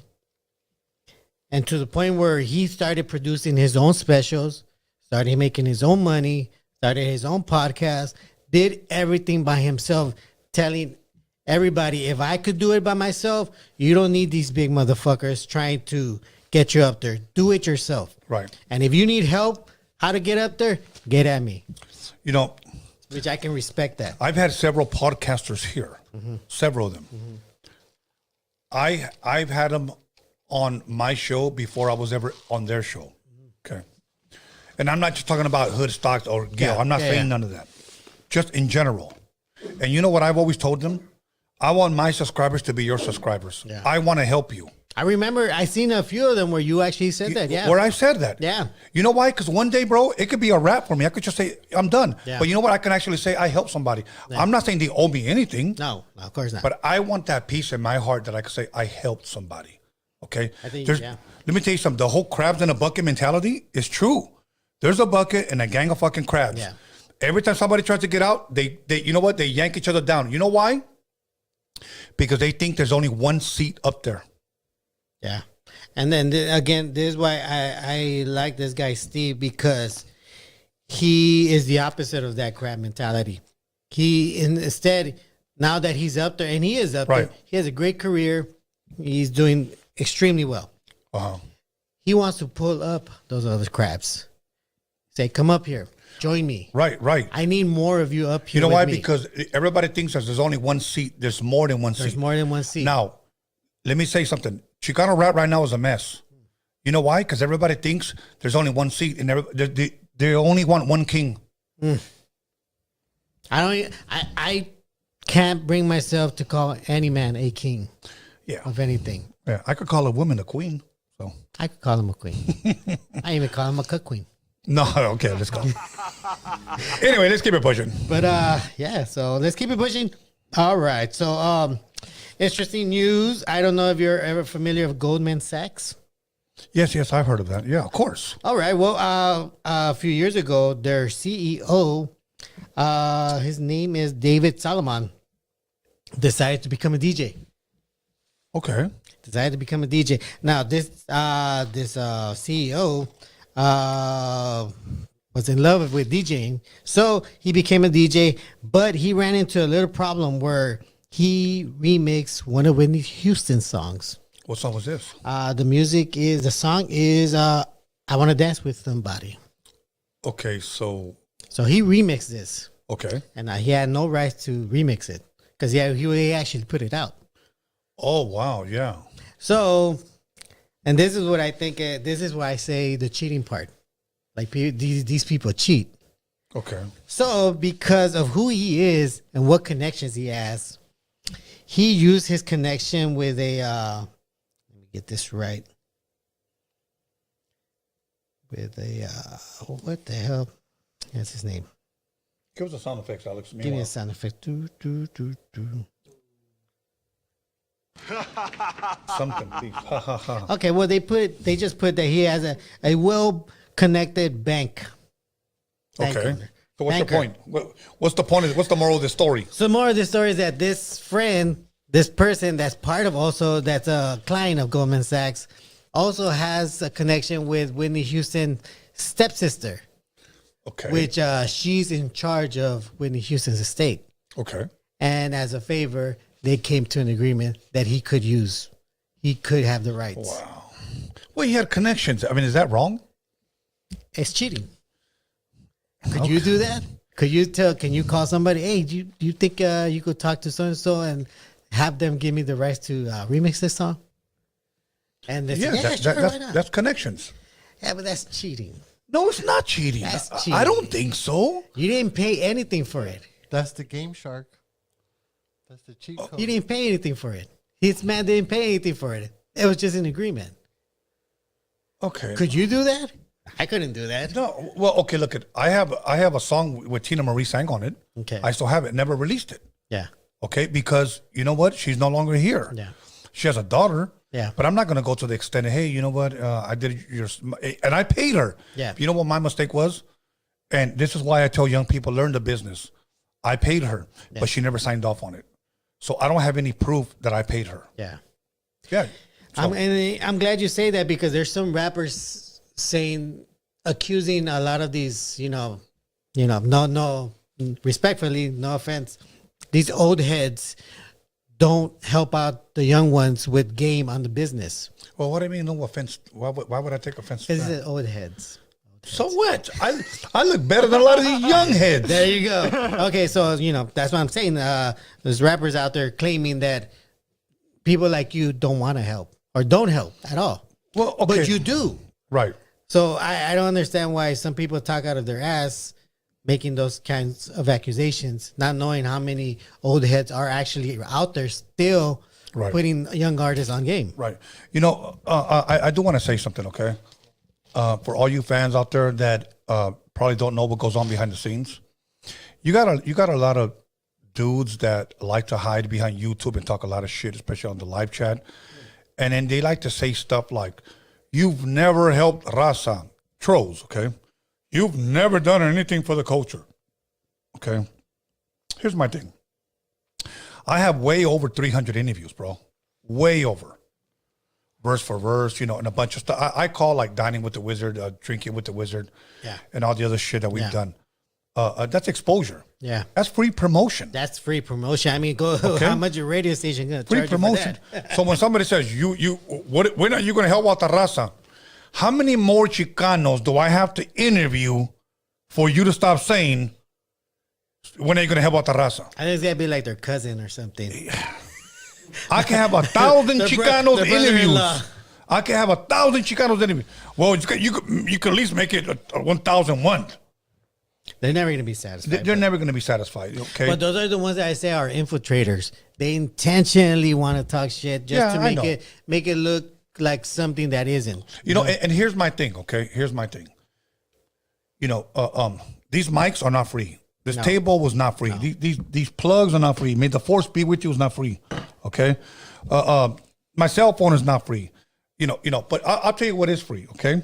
Going live on Instagram, going live on Facebook, going live on YouTube. The only thing that's not free is internet. Okay? You have the resources to go live. You don't even need to be here. No. People say, give me an interview, give me exposure, give me a chance. One thing that I think what kind of George Lopez is saying is like this. Look, you don't have to wait on me. You can go live yourself. Yeah. You can go live yourself. Yep. Do it. Do yourself a favor and use the resources that you have. But instead, they want to point the finger and say, you didn't do nothing for us. What the fuck did you do for anyone other than talk shit? I think we could call people that act like that crabs. Well, I want to call those people crabs. See, but now here's the thing, though. Here's the thing. We wonder why we don't move up. It's because of lames like that, bro. Yeah. Lames like that. Those are the crabs. Yes. Those are the ones that want to pull people down. Look, and let me tell you this. If we never come up, especially in my lifetime, it is because of lames like that. Yeah. All they want to do is hate. Why? Because our lives are miserable. That's it, because you are miserable. Is your life that bad that when you see somebody win, somebody going forward, you have to talk shit about them? You have to appear on their feed. You have to go on their page. You have to make all of these fake pages just to make sure that you try to get in their skin. You're wasting all that time while he's winning or she's winning, and all you're doing is wasting your life away. Probably still live with your parents. It's funny though, because these are probably the same people that like to call into a show and have the host cuss them out. No, I think you. No, I think it releases endorphins, they bro. love that shit. No, I think they get like horny off of that shit, bro. And they Seriously. Yeah. But that's what I'm saying, Norbert. Like, is their life that bad that they have to do that? I think That they have to shit on our own people. I could actually. I wanted to say I think, but honestly, I really can't come up with a very good reason why. I tend to try to understand people, but in this situation, it's hard for me to understand why somebody wants to put that out there. Why? What joy do you get out of it? Ha! I knew he was an imposter. Ha! I knew he was talking shit. I know he was full of shit. Ha! Like, what does that make you? What kind of satisfaction? Like for instance, here you're bringing artists that aren't out there, aren't mainstream. Right. But they're working for it. Right. They're pushing themselves. getting exposure. They're coming here. They're taking their time to come here so they can talk to a different audience so they could get the support. Right. You're giving them the opportunity, but you have those people that will say, nah, Tony's full of shit. Tony, he's not for the raza. Tony's only. I'm like, bro, you have all these guests. You have this huge roster that they're using for events now. Thankfully. Yes. Because they come here and show their talents. Right. Now, one thing I want to say this. I got this yesterday.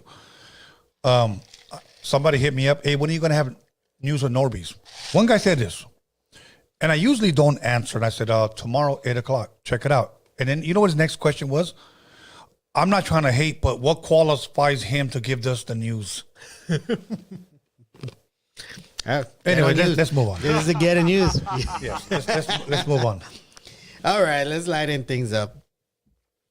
Let's go somewhere more calm. All right, former adult star Ron Jeremy committed a to a state mental health hospital. Former adult film star Ron Jeremy was declared incompetent to stand trial on rape and other charges by the Los Angeles District Attorney and was committed to a state mental hospital. A spokesperson for the District Attorney Office said Jeremy can be held for up to 2 years with a hearing to assess his progress set for May 8th. Jeremy faces 30 counts of rape and sexual misconduct. 30? 30. Damn. Misconduct spanning a 23-year period. He pleaded not guilty. Okay.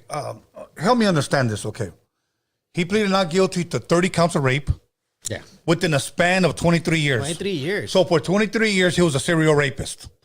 That's pretty much, that's the picture right there. Now, does that sound like facts, though? Okay, he's been in the business 23 years. So. Okay, let's clarify who Ron Jeremy is for the people that may not know. Jeremy is a porn star. Taught many growing up adolescents in the 80s their stroke. I believe he might have been late 70s. Oh. Okay. Yeah. Now, here, fun fact. Roadium radio fun fact. Before he got locked up, we didn't know what he was facing. We were in contact with Ron Jeremy. What? Yeah, we were in contact. We were going to bring Ron Jeremy here. Wow. He agreed, and I'm going to tell you why. What happened? Well, why I wanted to bring him here. Yeah. A lot of people don't know. I'm a big Jim Morrison fan. All right. I love the Doors. Yeah. One of my fucking favorite rock groups of all time. Yeah. Okay. If somebody wants to know what my favorite song is, it's Crystal Ship. Okay. Now, all of a sudden, somebody from his page hit me back and he says, you know what, we're going to put that interview on hold. Oh. The reason why I was going to have Ron Jeremy here, a lot of people don't know Ron Jeremy was good friends with Jim Morrison, the leader of the Doors. Really? The leader of the Doors that died at 27 of overdose. Yeah. I wanted to talk music with him. Fuck the porn. Yeah. I wanted to talk music. Then I see him on the fucking news. Okay, now here's my thing. They finally arrested his ass. Yeah. Okay. 30 counts within 23 years, 23 bro. years. That's a lot of years. Where they could have dropped the dime on him at any time. At any time. So my thing is this: why now? I mean, look, if he did it and he's guilty, he's guilty. Of course. But my thing is, why do you wait so long? I mean, I think that's what causes doubt. That will always cause doubt because, I mean, 23. Out of all 23 of you, I'm guessing 23 counts mean 23 people. No, you're saying within the span of 23 years, right? I'm sorry, 30 counts. So 30 counts, 23 years. Of 23 years, I'm thinking 30 counts meaning 30 people. I know, but in 23 years, you couldn't arrest him the first 5 years? Yeah. You couldn't arrest him the first 10 years? Why didn't any of them 30 come through and say, hey, this happened? Like, he wasn't even a rich man, as far as I know. He wasn't, like, balling. He wasn't up there. No, he was nothing, bro. Let me tell you guys my Ron Jeremy story. One of my friends, DJ Toro, flew in, and he was DJ for Raekwon from the Wu-Tang. Yeah. He said, I'm going to be at the House of Blues when the House of Blues was still open in Hollywood, okay? We're staying at the hotel down the street. Okay, cool. I went over there, met Ghostface, met Raekwon. Oh, my boy. They're all from New York, so I go with them. They do the show. Show was off the hook. We go down the street and we eat at some deli place at night. I turn around, like, because my boy's tapping me, like, he's telling me, like, yo. And I was like, what? He goes, there goes that guy right there. And I go, what guy? That guy with the big one. And I said, who? So I turn around and it's fucking Ron Jeremy. Jesus Christ. I want to say this was 2005, 2006. Yeah, Okay. yeah. And I was like, holy shit, that's him. So I walk up to him and I was like, hey, what's up, man? And I said, hey, when we go outside, you take a picture with me? And he was like, sure. Here's what he said. He goes, can you pay for my meal? Damn. He was broke. Damn. Okay. And I was like, all right, cool. He had some huaraches, like some chanclas. Yeah. Some holy ass, like skinny jean sweats. Yeah.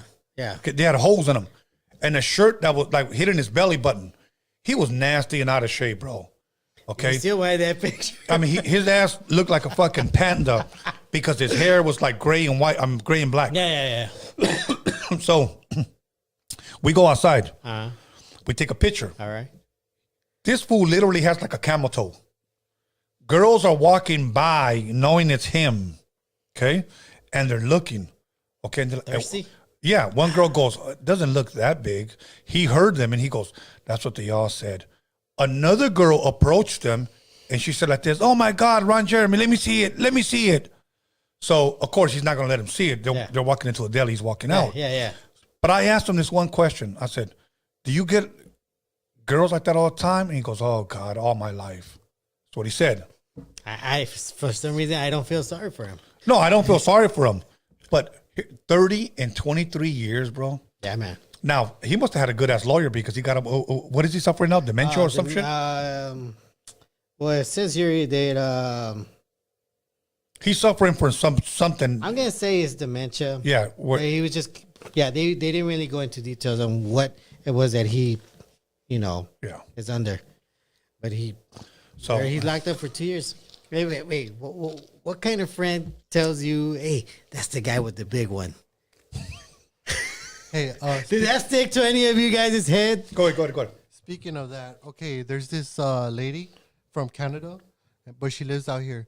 I'm pretty sure you've seen her. Her name is Mary Magdalene. She's like the girl with the big tits and like the big lips. She calls herself the bimbo, right? Oh, yeah, God. Her silicone breast implants only take like 800 cc's, and she's got like 5,000 cc's in there, and then one of them popped. So now, so I'm gonna just see if they could get it, so you guys can see what it looks like. That shit is fucking horrible. Yeah. That shit looks horrible. I don't know. Who's gonna want those fucking weather balloons fucking Simps, Yeah. Tony. That is why they're so up there, because of fucking simps.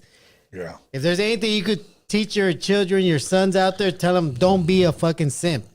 Yeah. So, anyways, yeah, that was it, bro. So, so Ron Jeremy, he's going to a hospital and he's skipping all them girls. Bro, did you ever see that girl that claimed that fucking, she looked like Big Bird? She looked, the girl that claimed that fucking Bill Cosby, No, but this girl's neck was like this. They're all a train wreck, though. I mean, they're like, what, over like 70 years old? Well, see, here's the thing. A couple of them about Ron Jeremy were between 15 to 20 years old, those accusations. 15 to 20 years old. It's an R. Kelly situation. Yeah, but R. Kelly, I mean, look, bro, R. Kelly used to film himself, and he had a good enough team that got him off after they saw him on video, and they were able to tell the jury that that's not him, and that was him on the fucking video. That's the real thing. Why is it that only R. Kelly went to jail? What about the people his people that knew about it? Well, all of them turned into rats. They all, like the tell-all book. You know, he peed on this girl, and he did this, and he did that. Bro, look, if all that is true, bro, the guy was a fucking monster, bro. Well, I mean, yeah, but I'm saying, like, he went to jail, but these people that witnessed this throughout the years, let it just happen. I know, they did just let it just happen. They're just as bad as him. Well, what about all the people that went to Jeffrey Epstein's island? They're never gonna pay because they're Okay. they're the ultimate cheaters. Like, you know who was there too? They're Guys God mode. like Jay-Z, people like Beyonce. Yeah. What's his name? John Legend. Yeah. All of those guys were there, bro. You know, it's funny. It was funny because in the Grammys, I guess she got an award, and she had the audacity. Beyonce. Okay. She had the audacity to say, "I want to thank God."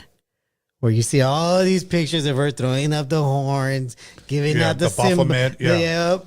All the fucking pictures, and she still has it. Well, Maybe she's talking about another God. No, I believe that because a lot of people don't know.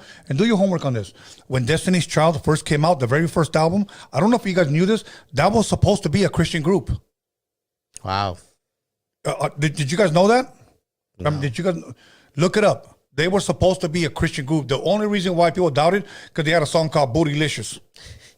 Yeah, that would definitely take it away from there. But they were supposed to be a Christian group. Jeez. Jesus Christ. Now, Alice, go ahead and give us the results. Wow. Okay. What was I going to say? Okay. The results are, I put 2024 question mark, 336 votes. Trump, 47%. Biden, 7%. Kanye, 6%. And these nuts got 40%. Damn. Okay, so it was between Trump and these nuts. Okay, cool. That's So, acceptable. yeah. I like that. I like All right. those results. So here's what we're gonna do. We're gonna go ahead and open up the live chat. You know what's funny? Somebody said Tony sounds like he's an ESL. You know what's funny? When I was a kid, I was an ESL. I was in ESL also. Yeah, I was an ESL. So I don't know. Are you laughing at Raza, bro? What's wrong with that? Honestly, Yeah. for me, I actually didn't like ESL. I didn't Right. like the fact that I was in it. Do you think I did? Well, actually, you know what? In my version of ESL, they only taught us Spanish, which felt weird because they would take us out of the regular class and put us inside a little class. Of course. While all the other kids learn English grammar. Well, we learn Spanish grammar. Now, I mean, your first language at home was Spanish. Spanish. It was Spanish here too. Now it's funny that people that would make fun of us by the way we talk, guarantee you they don't speak Spanish. oh, they probably don't. Okay, They probably don't. they're the kind of guys that go to a taco truck and order a Carlos Estrada burrito. And they'd be like, no Nintendo. Yeah, Carlos Estrada burrito. Let me get sour cream, cheddar cheese, and no guacamole. Let me get that pastor meat. Yeah, pasture meat. Okay, let's go. Okay, let's go. Let me get that Bucci. That boochie. Let me get that boochie. Let's go. Call her your name or where you calling from? From New York, baby. From Yonkers, New York. Yonkers, New York. Of course, baby. What's good, my bro? Speak Yeah. directly into your phone, homie. All right. What up, Tony? What up, It's all right, man. Norbs. what up, North? What up, man? Everything good, man. Yo, what's up with your man Bozo, man? Why? What happened? Elaborate, please. Man, that guy getting too involved between the Chicano rap game and all that. Yo, he should not pick sides, man. This is competition. This is hip hop. Everybody should do their thing, you know. If the dude, Mr. Soda wanna do this rap song, it's all good, man. It's competition, man. And nobody should get their feelings hurt, you know. This is hip hop. What did he say about the Misfit Soto song? Yo, he choosing sides. Okay, I mean, He choosing sides. That's enough said on that. Enough said on that. And Hey, yo, you asked the you know what I'm audience, like, okay, you said it makes you feel sad. No, I didn't say that. Oh, okay. Well, as said the this- audience, because you are important. How does that make you feel? Nah, I'm just saying this is hip hop. This is a competition. This is, like, look, I don't know if you follow hip hop, but I remember when 50 Cent was coming out, he shot at Gen Z. He shot at Nas. He wanted a drone. Anybody can get, you coming from your head, you coming for the head, you coming for the throne. This is hip hop. Nobody should get their feelings hurt. yeah. Yeah, I agree. Well, in this business, bro, you gotta have thick skin. Yep. So, and I mean, this is hip hop, man. At the end of the day, if you got lyrics, yo, if they look at I don't care what no one says. Nas beat JC on Ether. If you got the lyrics, man, come on, everybody can get eaten. It's Yeah. hip hop, man. no, I agree with I you, don't know bro. why over here we choosing sides and all this. Man, this is incredible. Let's get it up. Let's get it. We got lyricists. We got real lyricists, Mexican lyricists. Look at this dude Hazard, man. This kid got bars, man. 100. Yeah. Yeah. No, I agree. I Oh. agree. I agree too, man. All good, bro. Can Go I ahead. ask the caller something? Go ahead. No, another thing, man. What's up with your man George Lopez, man? This guy's a fucking All right, man. let Alex ask you something first Hold on, before hold we on. go to George Lopez. Yeah. Okay. How did you hear about Roadium? Roadium Radio? Yeah. How did you hear about Roadium Radio? Oh, come on, man. We us from New York, we follow y'all dudes, man, from LA.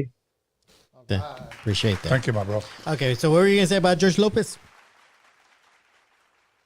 Man, this guy's old, man. He's old school, man. He's gonna do what he wanna do, man. Yeah. But the other dude, that he talked about, that dude is funny, man. He, the young guys like him, you know what I'm saying? Yeah. So everybody got their thing, man. George Lopez, he alright, man. He's not the best. He alright. You know what I'm saying? He okay, you know. Well, you know, and it's funny, bro, because there's a lot of people that don't like George Lopez, bro.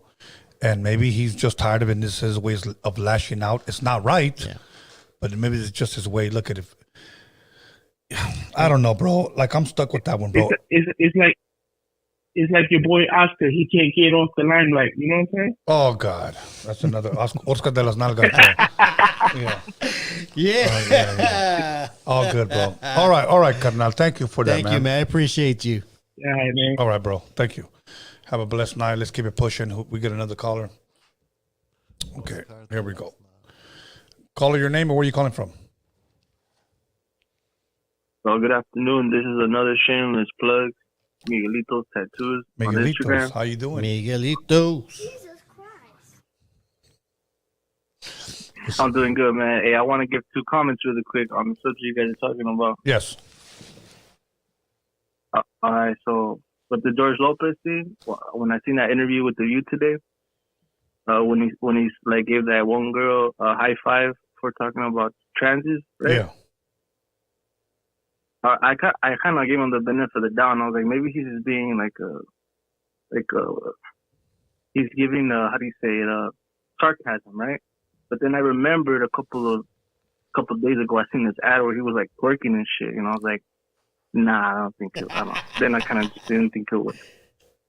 You know what I'm talking about, right? Yeah. You see, you know. All right. See, okay, look. So my second comment I wanted to give is that a couple before Conejo gave the crown to Little Rock, I remember I said that Little G was my opinion. I thought he was at the time the king. My last question to you is: do you think I still have a chance to take back my vote? Yeah, you could take it back at any time. Can bro. I switch? Like, Yes, you can. okay. All right, then I take it back. Okay. All right. Okay, but Miguelito, let me ask you this. I mean, I think this is a fair question. Do we need a king in Chicano rap? I feel we need someone to represent us the right way, and if for someone to deny that they're Chicano, it's just a bad example for the young generation. There's no Sabo kids. Yeah. You know, Okay. 16, 19, 21. Okay. Yeah.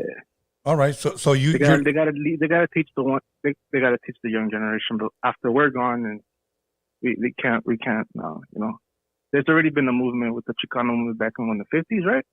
Mm-hmm. Well, Before you think you were born, maybe. Miguelito, let me ask you something, because somebody said that that Chicano rap is you have to be part of a gang, you have to be about the gang. Do you feel that that's true? That if you're claiming Chicano rap, you have to be part of the streets. Do you think that's true?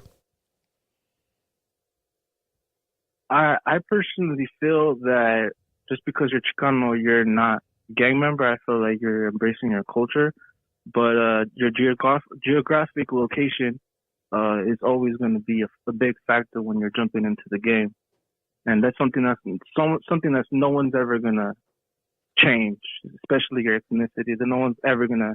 They can't rewrite that. It's already stamped and labeled what you are, and you can't deny it. Because then they're gonna start saying our people deny where we're from. Take that off. Wait, so Hey, so would you you say know- Chicano rap is a gang rap genre? I wouldn't say it, no, but it is part of the culture, like I said.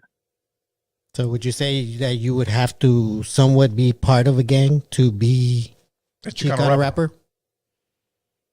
I don't think so, but there is people that are above me that are able to, how can I say, dictate the way we're able to present it.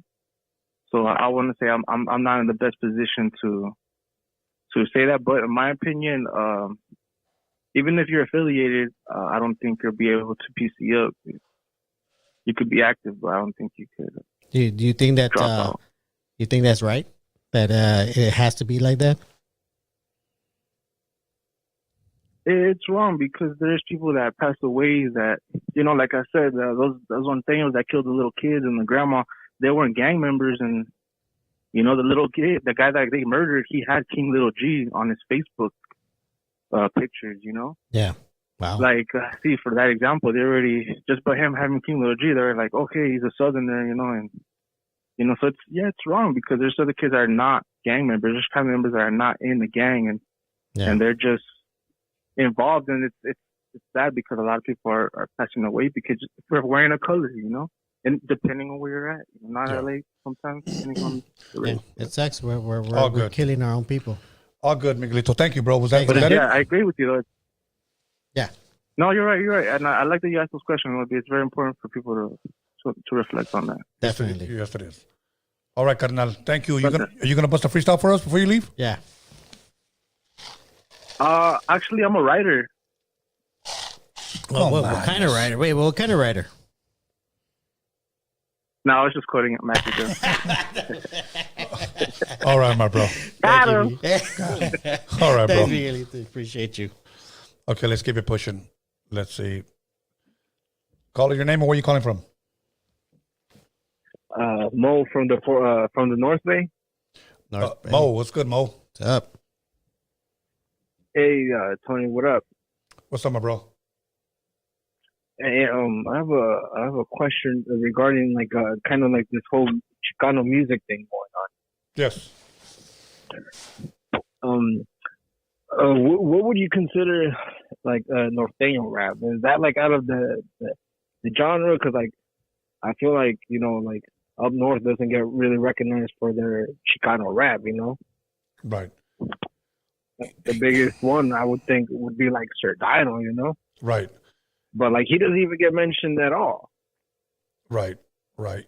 Why do you think that is? And to follow up with that, it's the other thing is obviously I'm from the North Bay, but what do you think is the difference between Sureño rap and Norteño rap? Because honestly, for the longest time, I don't know if it's what it is, but to me, Sureño rap has never been up to maybe the lyricists haven't been up to par, and that's why people say it's pretty whack. Because the first thing you think of Chicano rap, everybody associates it to Sureño rap. Right. But you come up here to Northern California, and the Norteño rap is not even close to what Sureño rap is at all. And what I mean by that is I'm sure you probably heard of the Big Tone's music. You wouldn't even probably think that was a Norteño if you didn't really pay close attention to his music catalog. Right. Okay. Let me speak on what I know. Okay. I'm not going to speak on Sureño rap because I don't really even know what that is. And let me explain why I say that. When we first started, La Raza wasn't called Chicano rap. Frank V, Proper Dos, Mexican Power wasn't called Chicano rap. Lighter Shade of Brown Sunday Afternoon wasn't called Chicano rap. We had High C, who's a Moreno, who's black. I'm Mexican. We came out with Sin in the Park and I'm Not Your Puppet. Now they consider that Chicano rap. But why? I have no idea. So then we have Toker and them and I've had everybody that's still alive here representing Brownside. They never called it Chicano rap. We had Slow Pain. We had AOT, Nino Brown. I worked with JV. We never called it Chicano rap. That's all of the 90s. We're talking about from 1990 to 1999. I got out in 2002. That's when everybody claims that was Chicano rap at its all-time high. I don't think so. Yeah. Okay. I'm going to tell you why I don't think so. All in the 90s, and everybody I just mentioned had major record deals, and we were on the radio. Here comes the 2000s. Everybody looks the same. Everybody's bald, white T-shirt, Ben Davis, gloves and scarves, and, no more record deals, no more music on radio.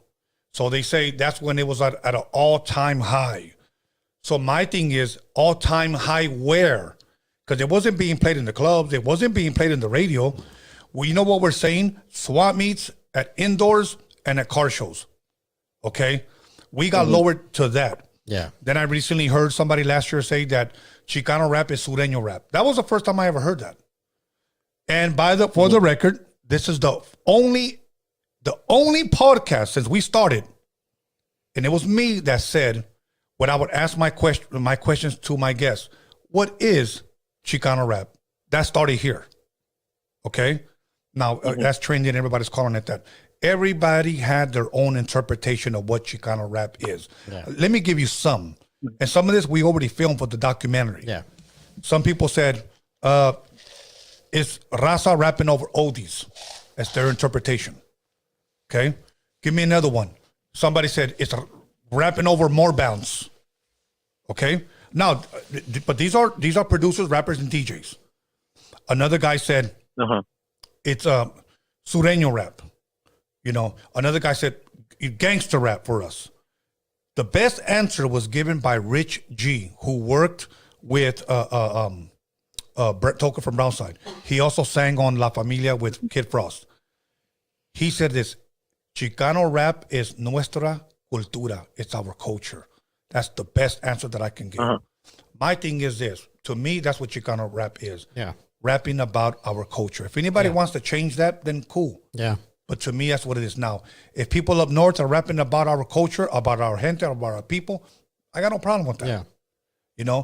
Now, to answer the question about Sir Dino, a.k.a. David Rocha, how he doesn't get recognized or he doesn't get mentioned, let me tell you something, and I'm not going to mention the rappers because I'm not going to do that.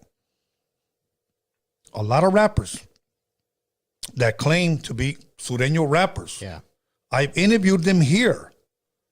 I've talked to them, and you know what they told me what they grew up on? Dark room, familia, Sir Dino music, but they can never go public with it. Yeah. I'll leave it at that, bro. Yeah, so I've caught a few of your, different podcasts saying that, a lot of people grew up on dark room familia, but it's like, man, like, it's not really dark room. Like, you would have to go, like, in the history of that. Like, man, like, well, if anything, darkroom is Sir Dino, but I get what you mean, man. But Tony pretty much answered it. The problem why you're not hearing them out there, why they're not getting the recognition, is because they put themselves in a box. That's it. That's the only reason they put themselves in the box, by putting themselves there, calling themselves that. We're in a box and we want a king. That's what needs to stop. Stop putting us in a box. Stop saying Sureño, Norbeez. Just be hip hop. Well, to me, that's what it is. It's rapping. And give us music that are going to make our girls shake their asses in front of us. Thank you. That's why they all left. That's why all the girls left Chicano rap and went to Bad Bunny. Seriously. So yeah, but check this one out, Tony. Like real quick, if you got one, like go for it.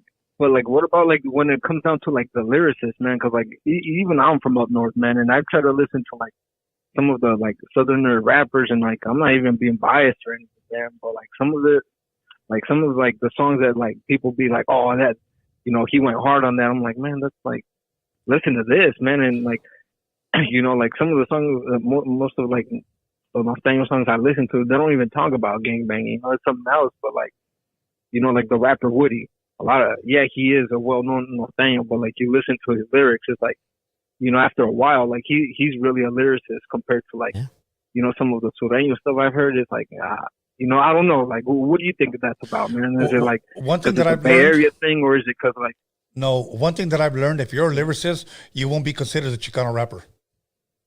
Yeah, I mean, you're going into the phase of underground rapper now. No, just I think so. If you're just a lyricist, if you come with bars, most likely you will not be considered a Chicano rapper, even if you're raza. You know why? Because that fool can rap. Yeah. I mean, it's facts. So- It's true. So, like, would you say that, like, about somebody like Big Tone? I'm sure you've heard his music, Tony. Like, You know what? You can't say that would like be saying norteño this, norteño that. Like, he keeps it like pretty, like, I guess you can say that Bay Area style. I've only heard one song, bro, of his, honestly, and I will say this. I will say this, and I'll kind of let out a little secret. It was like 2 years ago, bro. I don't know if Big Tone is still doing a podcast, but I called him. We reached out to each other, and I was gonna bring him here, and I was gonna go to his podcast, okay? But I guess without him saying politics, he just ended up telling me that he couldn't. Yeah, it's the politics. That he couldn't. Yeah. And I get it, bro. But you know what?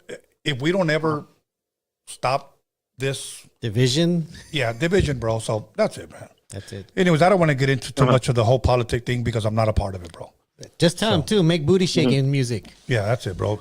Let me tell you something, bro. Girls don't dance to lyrics; they dance to beats. So let's go. Okay. Okay, gracias, bro. Okay, let's keep it pushing. Let's change the subject. Somebody called with a different question. So let's see. Caller, your name and where you calling from? Yo, from Phoenix. Yo. Hey, Norbeez.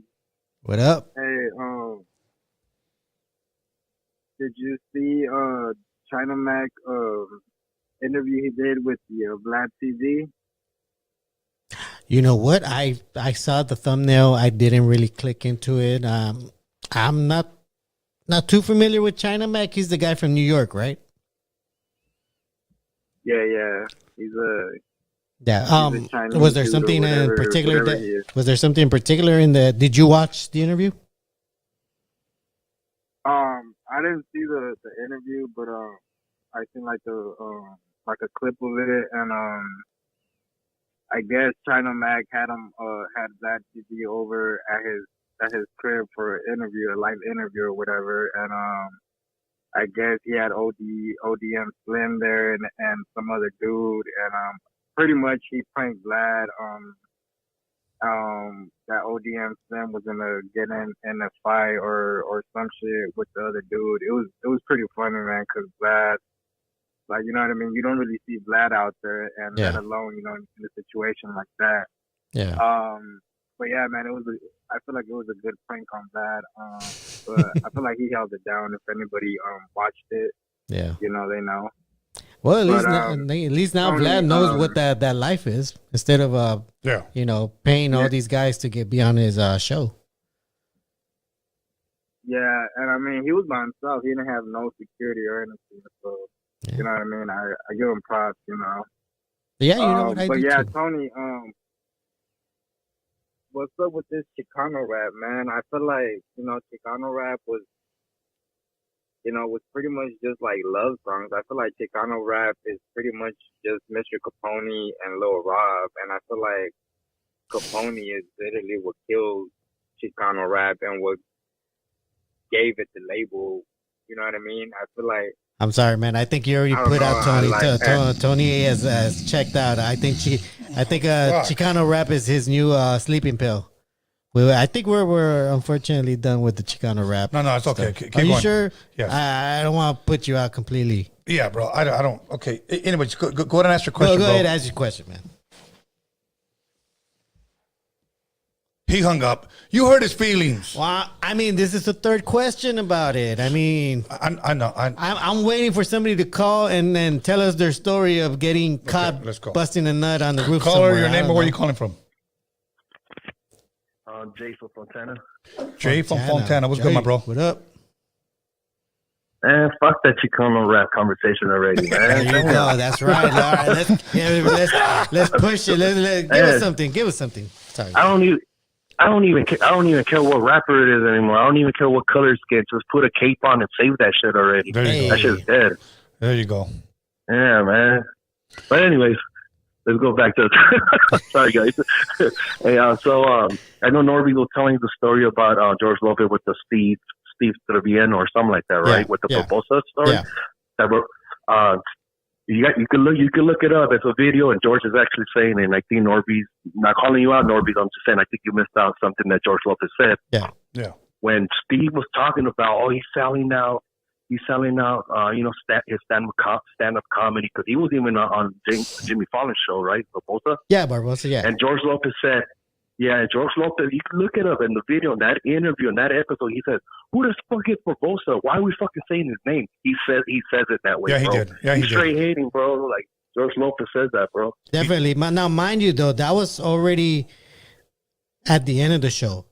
Now, they had already mentioned them, like somewhere in the beginning, in the middle, they already brought him up. Now, they brought him up right at the end also again.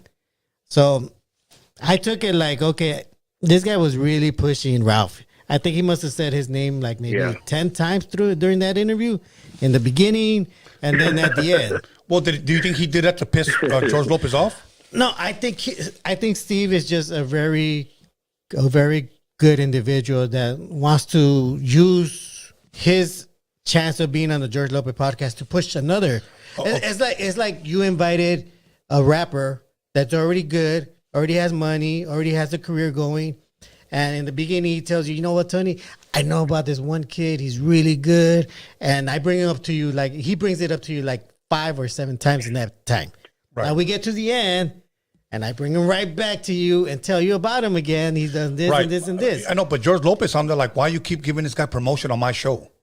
I think that's what it came down to, in bro. In a sense, he didn't say, he didn't say on my show, but he did. Of course he did. He did say, why do you keep bringing up this motherfucker? Like, who the fuck? I don't know who he is. Who is he? Am I a bad guy for saying who the fuck he is? I don't know who he is. Yeah, he is a bad guy because he knows damn well who he is, bro. Yeah. Well, at that point, like I said, he had already mentioned him. And okay, let him talk. Go ahead, caller. Yeah, go ahead. Well, no, you guys are good, man. I like how you guys go in on this too. You know, the people should know about it. Yeah. You know, but and then another thing that Norbeez, I know you said that George Lopez said nobody helped me. I did it by myself. He's wrong by saying that, bro. Because you know why? Yes. He didn't do it by himself. Us, the people at Raza, we put him in that position. Dog. We went to his shows, we paid for his stand-ups, and we watched his George Lopez show. So without us, La Raza, the people, he wouldn't be at where he's at right now. You know, yeah, he did the work and everything, but us, we still supported him, bro. You know what? Ratings. I definitely agree with that to a certain extent. Right. You know why I say that? You know why I say that? Because his startup was the a comedy place in Brentwood. Right. Like how many of us were in Brentwood at that time? Right. How many of us were showing up to watch him in freaking Brentwood do his thing? None of us were there. Yeah, I mean, but that's where he made his startups. Right, but for him to say, he did it all himself. Well, in that sense, yeah, you're right. He didn't do it. I mean, bro. You have the platform, you have the people, you have the mics, you have the people working behind the scenes. Look, of course, he didn't do anything. Let me tell you something. If you were to tell Raza, don't show up to none of his fucking shows anymore, do you think he'll still have them packed out? No. Look, I hope not. After he went to the View and been saying all that. Drag, you're the enemy of drag queen, you're the enemy of mine. Like, you know what? He couldn't stand up. He couldn't stand up for Raza when they needed him, but yeah, he'll stand up for drag. Yeah. You know what? That was a curious situation because I don't know if you saw the interview. Did you see the interview? The whole thing? Which one? The George Lopez with Steve. I'm asking a caller. Yeah. Did you see the whole interview? I seen the 35 seconds. Oh, you got to watch the whole thing because he does bring up gay on that also. I didn't know Gil Cedillo had a gay son. Gil Cedillo? Yeah, Gil Carrillo. Sorry, Gil Carrillo. I didn't know he had a gay son. Okay. And that was something they had brought up there because I guess for George, it meant more to him than it did for Gil. Right. Which is interesting because they had brought up that about his gay son, which there must be something in his world. I mean, honestly, I think he's probably like a closet gay guy. I don't know. He might be. But maybe he's even now with that community, whether it's a transgender or gay community, I have nothing against that. But just leave the kids alone, bro. Of course, you don't need to push the 5-year-old kids. And then we agree with you 100, bro. I don't understand why him and D.L. Hughley will fucking give up their own people for that cause. Right. Yeah. All good. Well, homie. hopefully the George Lopez topic is not the sleeping pill for Tony to fall asleep like the Chicano rap. You know what I mean? We're gonna let that one just play out and see what happens at the end, because I'm gonna send Commitment Soldier over there to create some sort of peace. All right, my bro. Thank you, man. Appreciate you, homie. Thank you, man. Hey, I appreciate you guys, man. I thank you so much, Tony, for picking up my call, man. Thank you for calling, my bro. You too, no. Thanks, man. Thank you too, Norbeez. Okay, let's go. Okay. What the fuck? Caller, your name or where you calling from? That's the homie Kika from the city of Escondido. Hell yeah. Yeah, what up?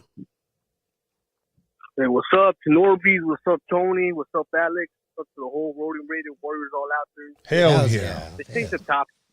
Vamos a cambiarle de tema, compa. Sí, por favor. Let's go. So, hey, what's the difference between Miss Pac-Man and a hockey player?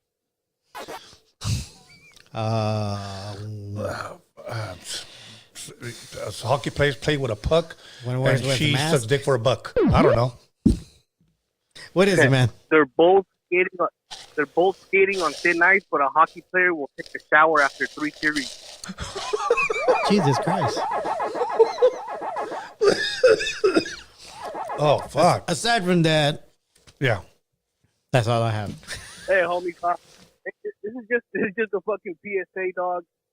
Never hold your idols or your fucking people who you esteem too high, homie, because as George Lopez has showed and shit, you put him on a pedestal and he'll kick that pedestal to hang himself, dog. So stay humble. Yeah. Yeah, of course. Ali.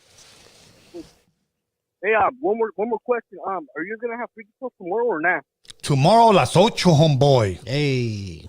Okay. Hey, well, it's because it's the thing, Perro. I went to Hollywood today and I saw some fucking tripped out shit at a client's house, but I don't know if I'm gonna be around to fucking make a phone call tomorrow. I've been busy with Holly. Okay. Well, we'll be on from 8 to 10, bro. Mañana. Try to make the hit. Right. Hey, tell him you gotta take a mean shit. Tell them Freaky Tales is on, bro. They'll cut you a break. Tell your bros that I said so. If not, tell them to call in. All right, beautiful. You guys have a good one, fellas. Right. You too, man. Carnal. Thank you, man. Yeah. Somebody said, Tony, what was up with that cough? I didn't fucking cough. So, did anybody cough? I don't know. No, anyways. All right. Let's see. My mic was. Caller, your name or where you calling from? Oh, I know who this is. Hello, I Yeah. take your order. Let me get chicken fried rice. Oh wait, I'm sorry. I don't. What restaurant is this? Let me get some East Side chicken. Go ahead, Shaz. This is Peking duck, fried white chicken wing. Wait, is this Shaz? Is it really? Oh, Shazzy. Yes, it is. Wow, she got me. I could tell. You got me, Shazzy. Wait, how'd y'all know it was me? I know. I sensed it. The vibe. Came all the way from Houston, Texas. What's up, Shazzy? Oh, damn. All good. Okay, fine. Y'all got me. Well, I do have a question for y'all, though. Go for it. When do you think it's ever an appropriate time for a woman to twerk? Oh, wow. To twerk? Oh, okay. Can I, for me, if that's my girl, in the bedroom for me. Yeah. That's it.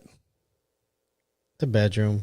I mean, if it's just you if it's only you guys living in that place, I mean, For me, the for kitchen, me, in the bedroom for me. the living room, maybe the bathroom, maybe the washroom, laundry room, In the shower, bumping some music. shower, Yeah, that's it. multiple areas. Why, Multiple places. why, Shazzy? Why would you say that? Ask that, I should say. It was just a question that crossed my mind. Oh, okay. Do you think, did somebody ask you to twerk for them? I'm not going to answer that question. Respectfully. No, I have to ask you something, Shazzy, okay? Yes, what's up? I have to ask you something, Shazzy. Yeah. Is twerking a skill, or is it, you think anybody can do it? I see you are asking the right type of person for that, because I'm half Jamaican. So I will say of course that's an absolute skill. I think it's an art form. Okay. And see, now I done told on myself. I feel like there are times where it is appropriate to twerk when it's not in a bedroom, as something like, you know, a big festival where it's encouraged. Like when I go to some dance hall parties, which is some stuff that I'm never gonna ever post ever. You know, I do my thing over there. I do think there are times when it is appropriate, and it is a skill. I mean, first of all, you have to kind of learn to manage your hips, and you have to learn to pay attention to the music, and you have to learn how to whine. It's an absolute skill. It's like playing basketball. Not everybody can do it. Okay, yeah, no, you're absolutely right. I'm a tall guy, but I can't play basketball for shit. I'm gonna be honest. I've yet to meet a woman that can do it like a Jamaican. But I am taking applications. So you want to learn how to twerk? No, I want to. Oh, okay. I'm just asking. Now, Shazzy, I have to ask you. I know you got to go to a lot of dance hall festivals, from what you're telling us. Mm-hmm. I almost feel weird even asking, but I have to ask. Okay. Do you ever see guys at those festivals twerking? Whoa. Yes. Okay, see, yes. I was right. Sometimes it does happen, and depending on, I can put it to you like this: depending on the age of the males in the audience, that determines the reaction. So the people who are younger will probably laugh at it. It's not a big deal. But for the gentlemen who are older, like Tony's age, they view it as something that's gay. Can I say that on the air? I don't even know if I can say that word anymore. Gay? Yeah. I mean, they'll view it as gay as a homo. In Jamaica, there's actually a derogatory term for people who are gay. They call you a batty boy. So if they see an old... Damn. Oh, shit. She hung up. Call back. It's just about to get good. I know. Call back, Shazzy. You know, I've noticed a lot of females out here are going to Jamaica. I don't think it's for the dancing. Oh, shit. She didn't call back. Okay, hold up. Call her your name. Where are you calling from? Hello, this is Ahmed from India. Ahmed.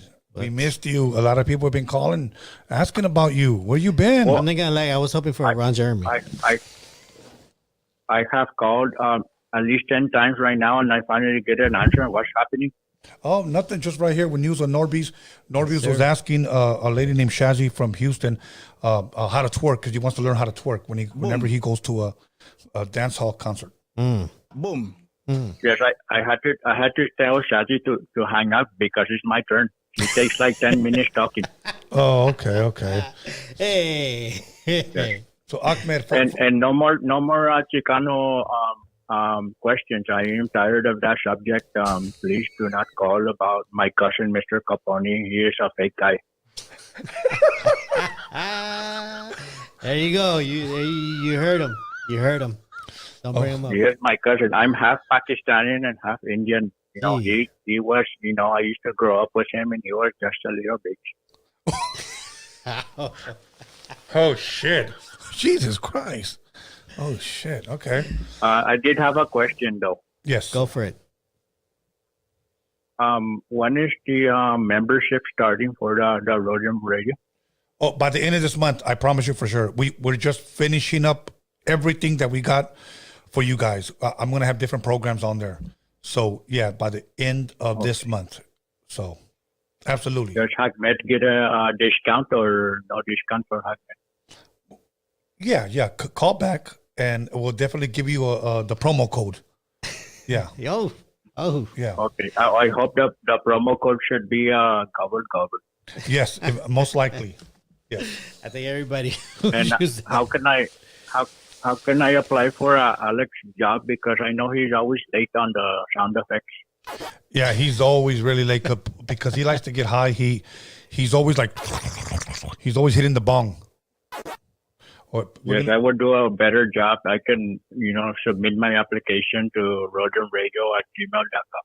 Hey, there you go. He even knows it. Yes, thank you, sir. Thank you, Ahmed. Make sure you attach a bio. The gay boy that keeps calling about me, that motherfucker, he's gay. No offense to Norbeez and the rest of the gay community, but None taken. I don't run that way.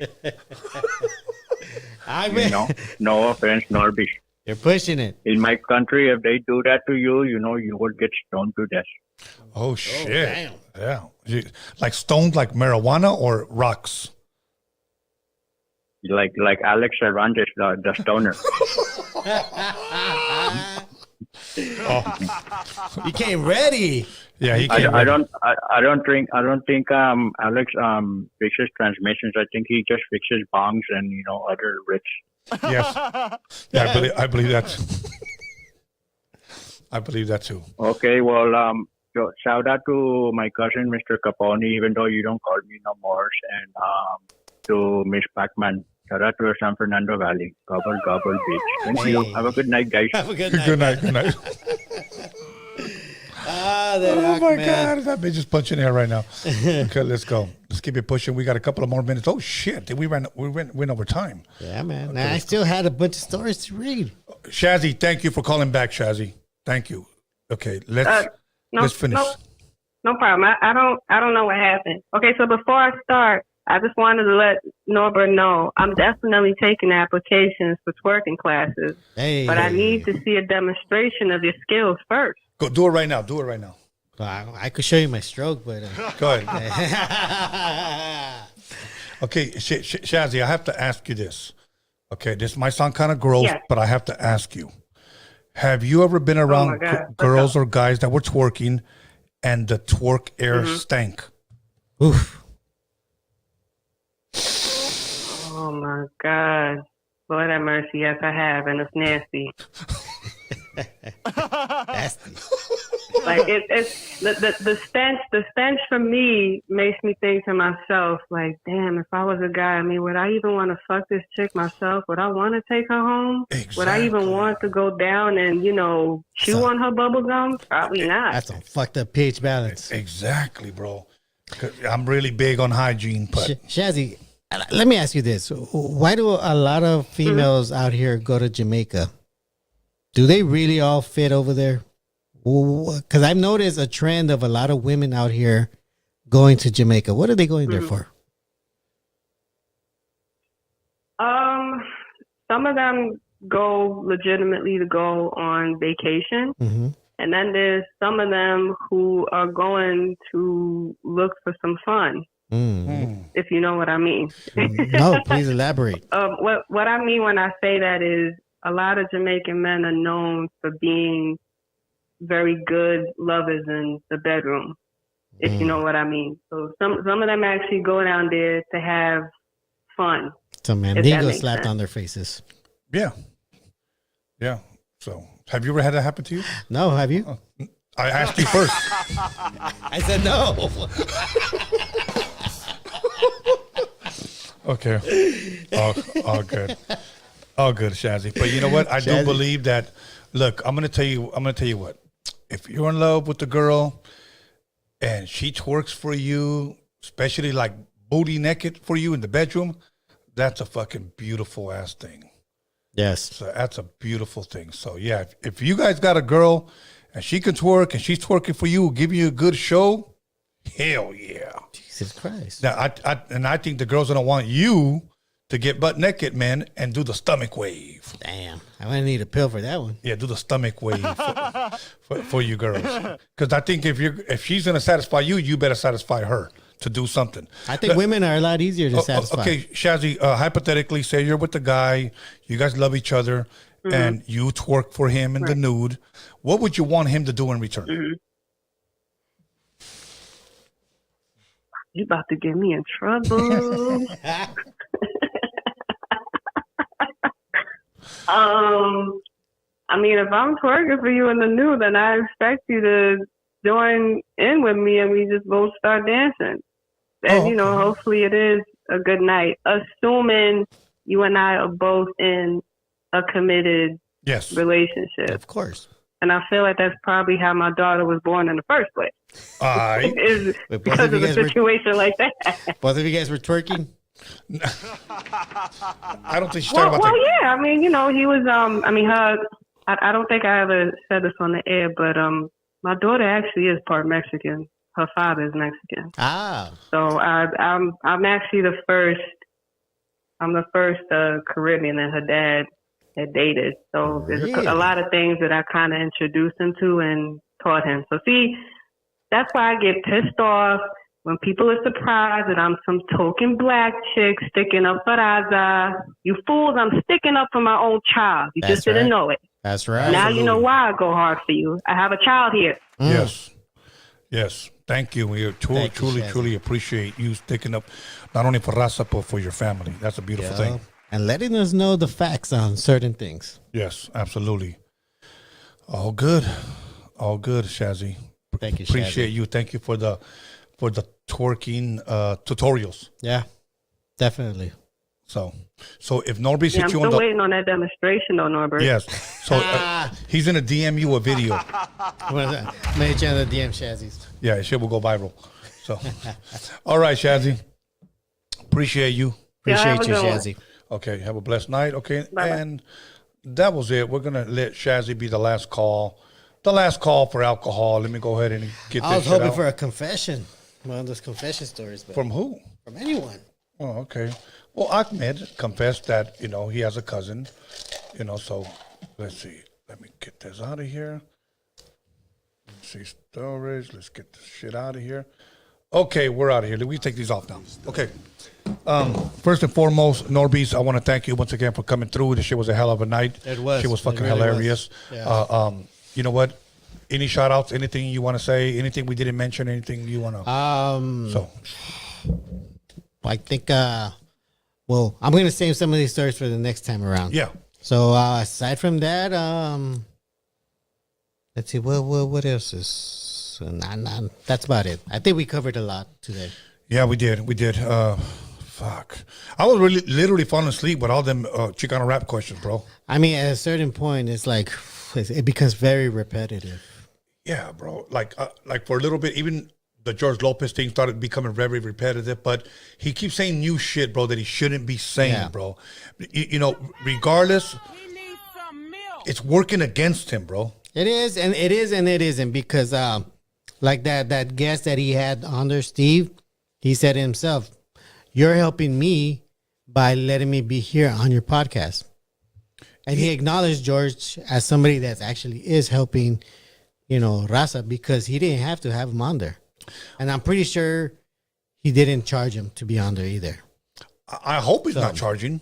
That's what I'm hoping too. But, it's tough. Like, that's why I said, is it too late? Right. Is it too late for George? Yeah. Okay, you know what? Let me say this since you brought up charging. I do want to say something to a lot of you guys out there that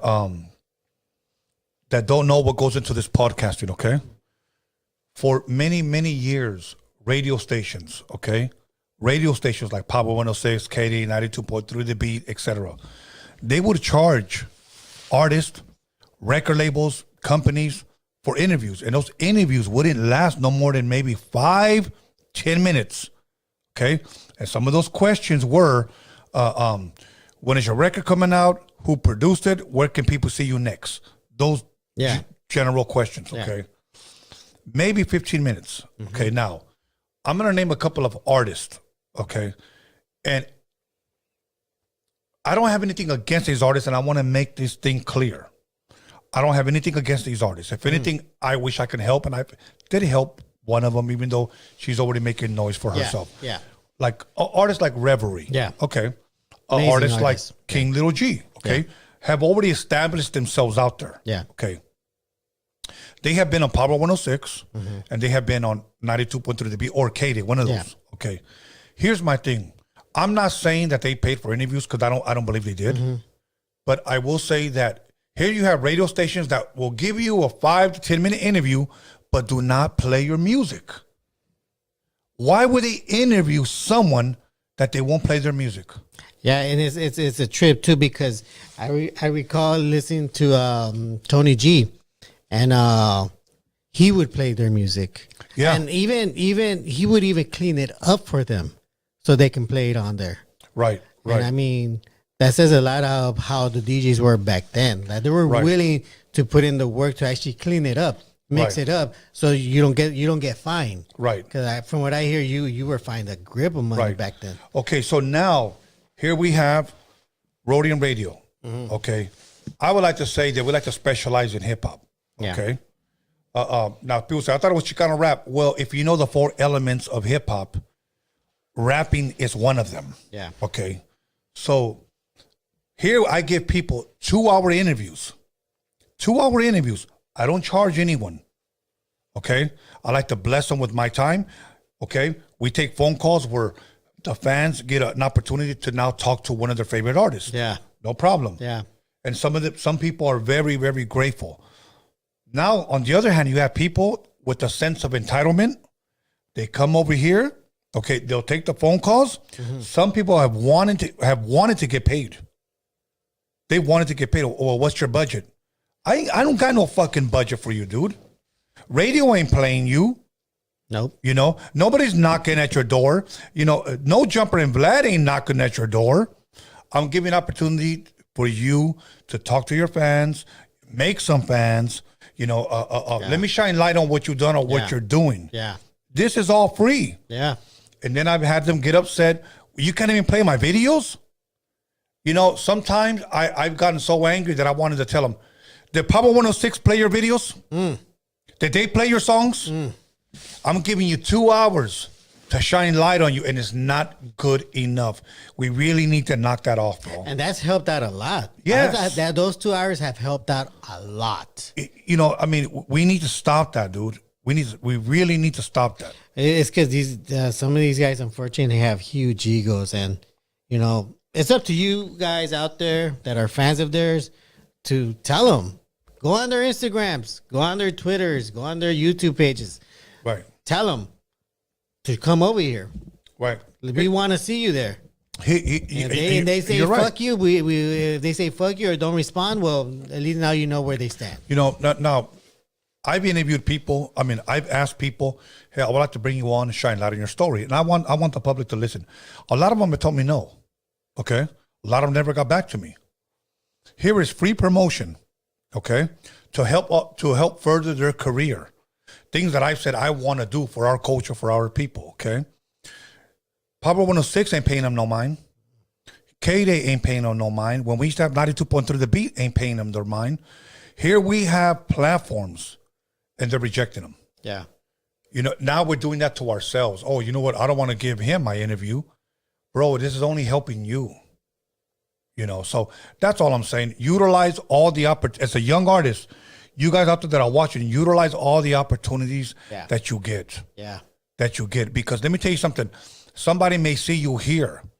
Bro, I could tell you countless stories of girls, women and men that have come here and have told me, because when I was here, so many doors opened for me. Yeah. They hit me up. They wanted features. A promoter hit me up to do a show. I collabed with another producer, all because exposure. Utilize all the resources that are given to you. Stop acting cocky. Yep. 3 things that I'm big on, and I said it yesterday. Approach is everything. Okay, you only go as far as your attitude, and you don't get a second chance to make a first impression. Yep. And the majority of a lot of rappers, they fail at every single one of those, bro, because they believe their followers, they believe their social media, they believe the hype. Yep. They got a blue check mark, living at home with their mom or homeless. Yep. Okay. Facts. So, anyways, I'm gonna leave it at that. Yeah. Aside from that, if you do want to keep supporting To Live and Die in LA. To Live and Die in LA, we'll be there live podcasting. Alex, when you're done trolling, can you read out the live chats? Okay, go ahead. Give me 1 second right here. These fucking headphones moved again. Okay. The energy is powerful. We have Enrique Ledesma. He dropped $4.99. He said, all love, homie. I love the show. Thank you guys for making this possible. Keep trucha with that fabuloso. There's a recall. Hell yeah. I heard about that. And El Jose F.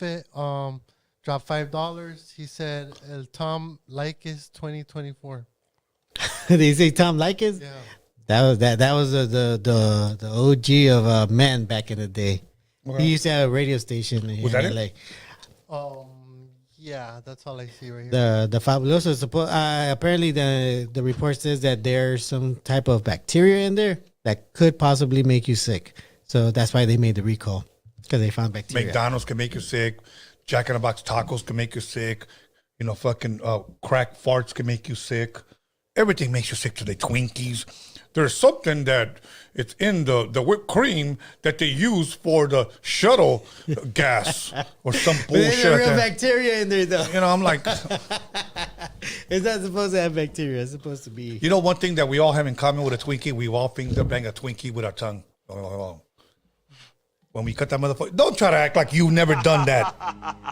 You know what? I'm putting the tongue on my live chat. You know, it has those 3 holes in the back. That's where the On the top, it has the 3 on holes. the back. No, The flat part. No, it doesn't. No, That's the Twinkie, top. The Twinkie is whole. The Twinkie has 3 holes on top. Oh, that's the bottom.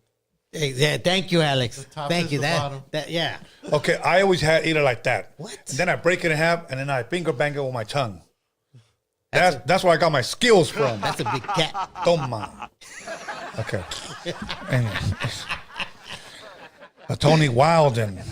So wild thing. That's how we gotta end it. We gotta be laughing. We gotta be wilding. Yeah. Okay. Oh yeah. Tomorrow, Freaky Tales, 8:00. Freaky Tales. Saturday, nothing, and then Sunday we're gonna go live around 12 noon. Me, my son, maybe Norbeez. We're gonna give our Super Bowl picks. So make sure we're gonna go live on Super Bowl, but before the Super Bowl at 12, we're gonna give our Super Bowl picks. Not that you guys care, but we're gonna give our Super Bowl picks. So make sure they might win. They might bet. They might think. But that's gonna be a preview. That's gonna be a preview of Ghetto Sports. Ghetto Sports is gonna be on the membership. So remember that. All right. So other than that, we're good. Let me give a shout out to Norbeez, number 1, for giving the ghetto news from a professional perspective. That's what qualifies Norbeez, because he gives you the news from an unprofessional perspective. Exactly. And if you guys want those, DM him and he'll send them to you. I'll send my certifications to you also. And it's working video. Okay. Let me give a shout out to Alex Cervantes Enterprise. Let me also give a shout out to my son, B-SKANLESS. Let me give a shout out to the Hip Hop Jedi and to all the moderators and to all you guys that are in love with Magic Girl. I don't know why you guys keep complimenting her feet. They keep saying Magic Girl got beautiful feet. Is that going on? You know what? Hey, my apologies that I didn't see the live chat. I know you guys are there, and much love to all of you guys in there. Everybody in the live chat, everybody who liked, commented, subscribed, everybody who talked crap, it doesn't matter. Continue to share, and we're out of here. Have a blessed night. And stop drinking. I stopped drinking. I'm not going to drink until March 28th, until my birthday. Same. Okay, so once again, stop drinking. Do your body justice. Give your fucking blubbery panza a break. Yeah. Eat right. Go to the gym. Do some cardio. Yeah. Be better. Do the stomach weight for your wife so she could twerk for you. There you go. And we're out of here. Have a blessed night.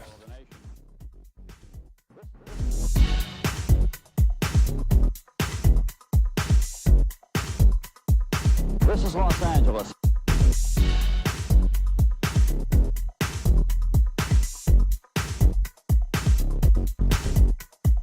This is Los Angeles. Breaking news.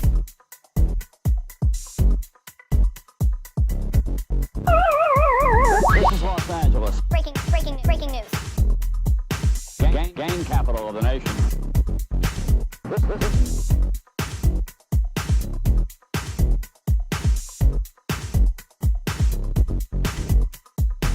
is Los Angeles. Breaking news.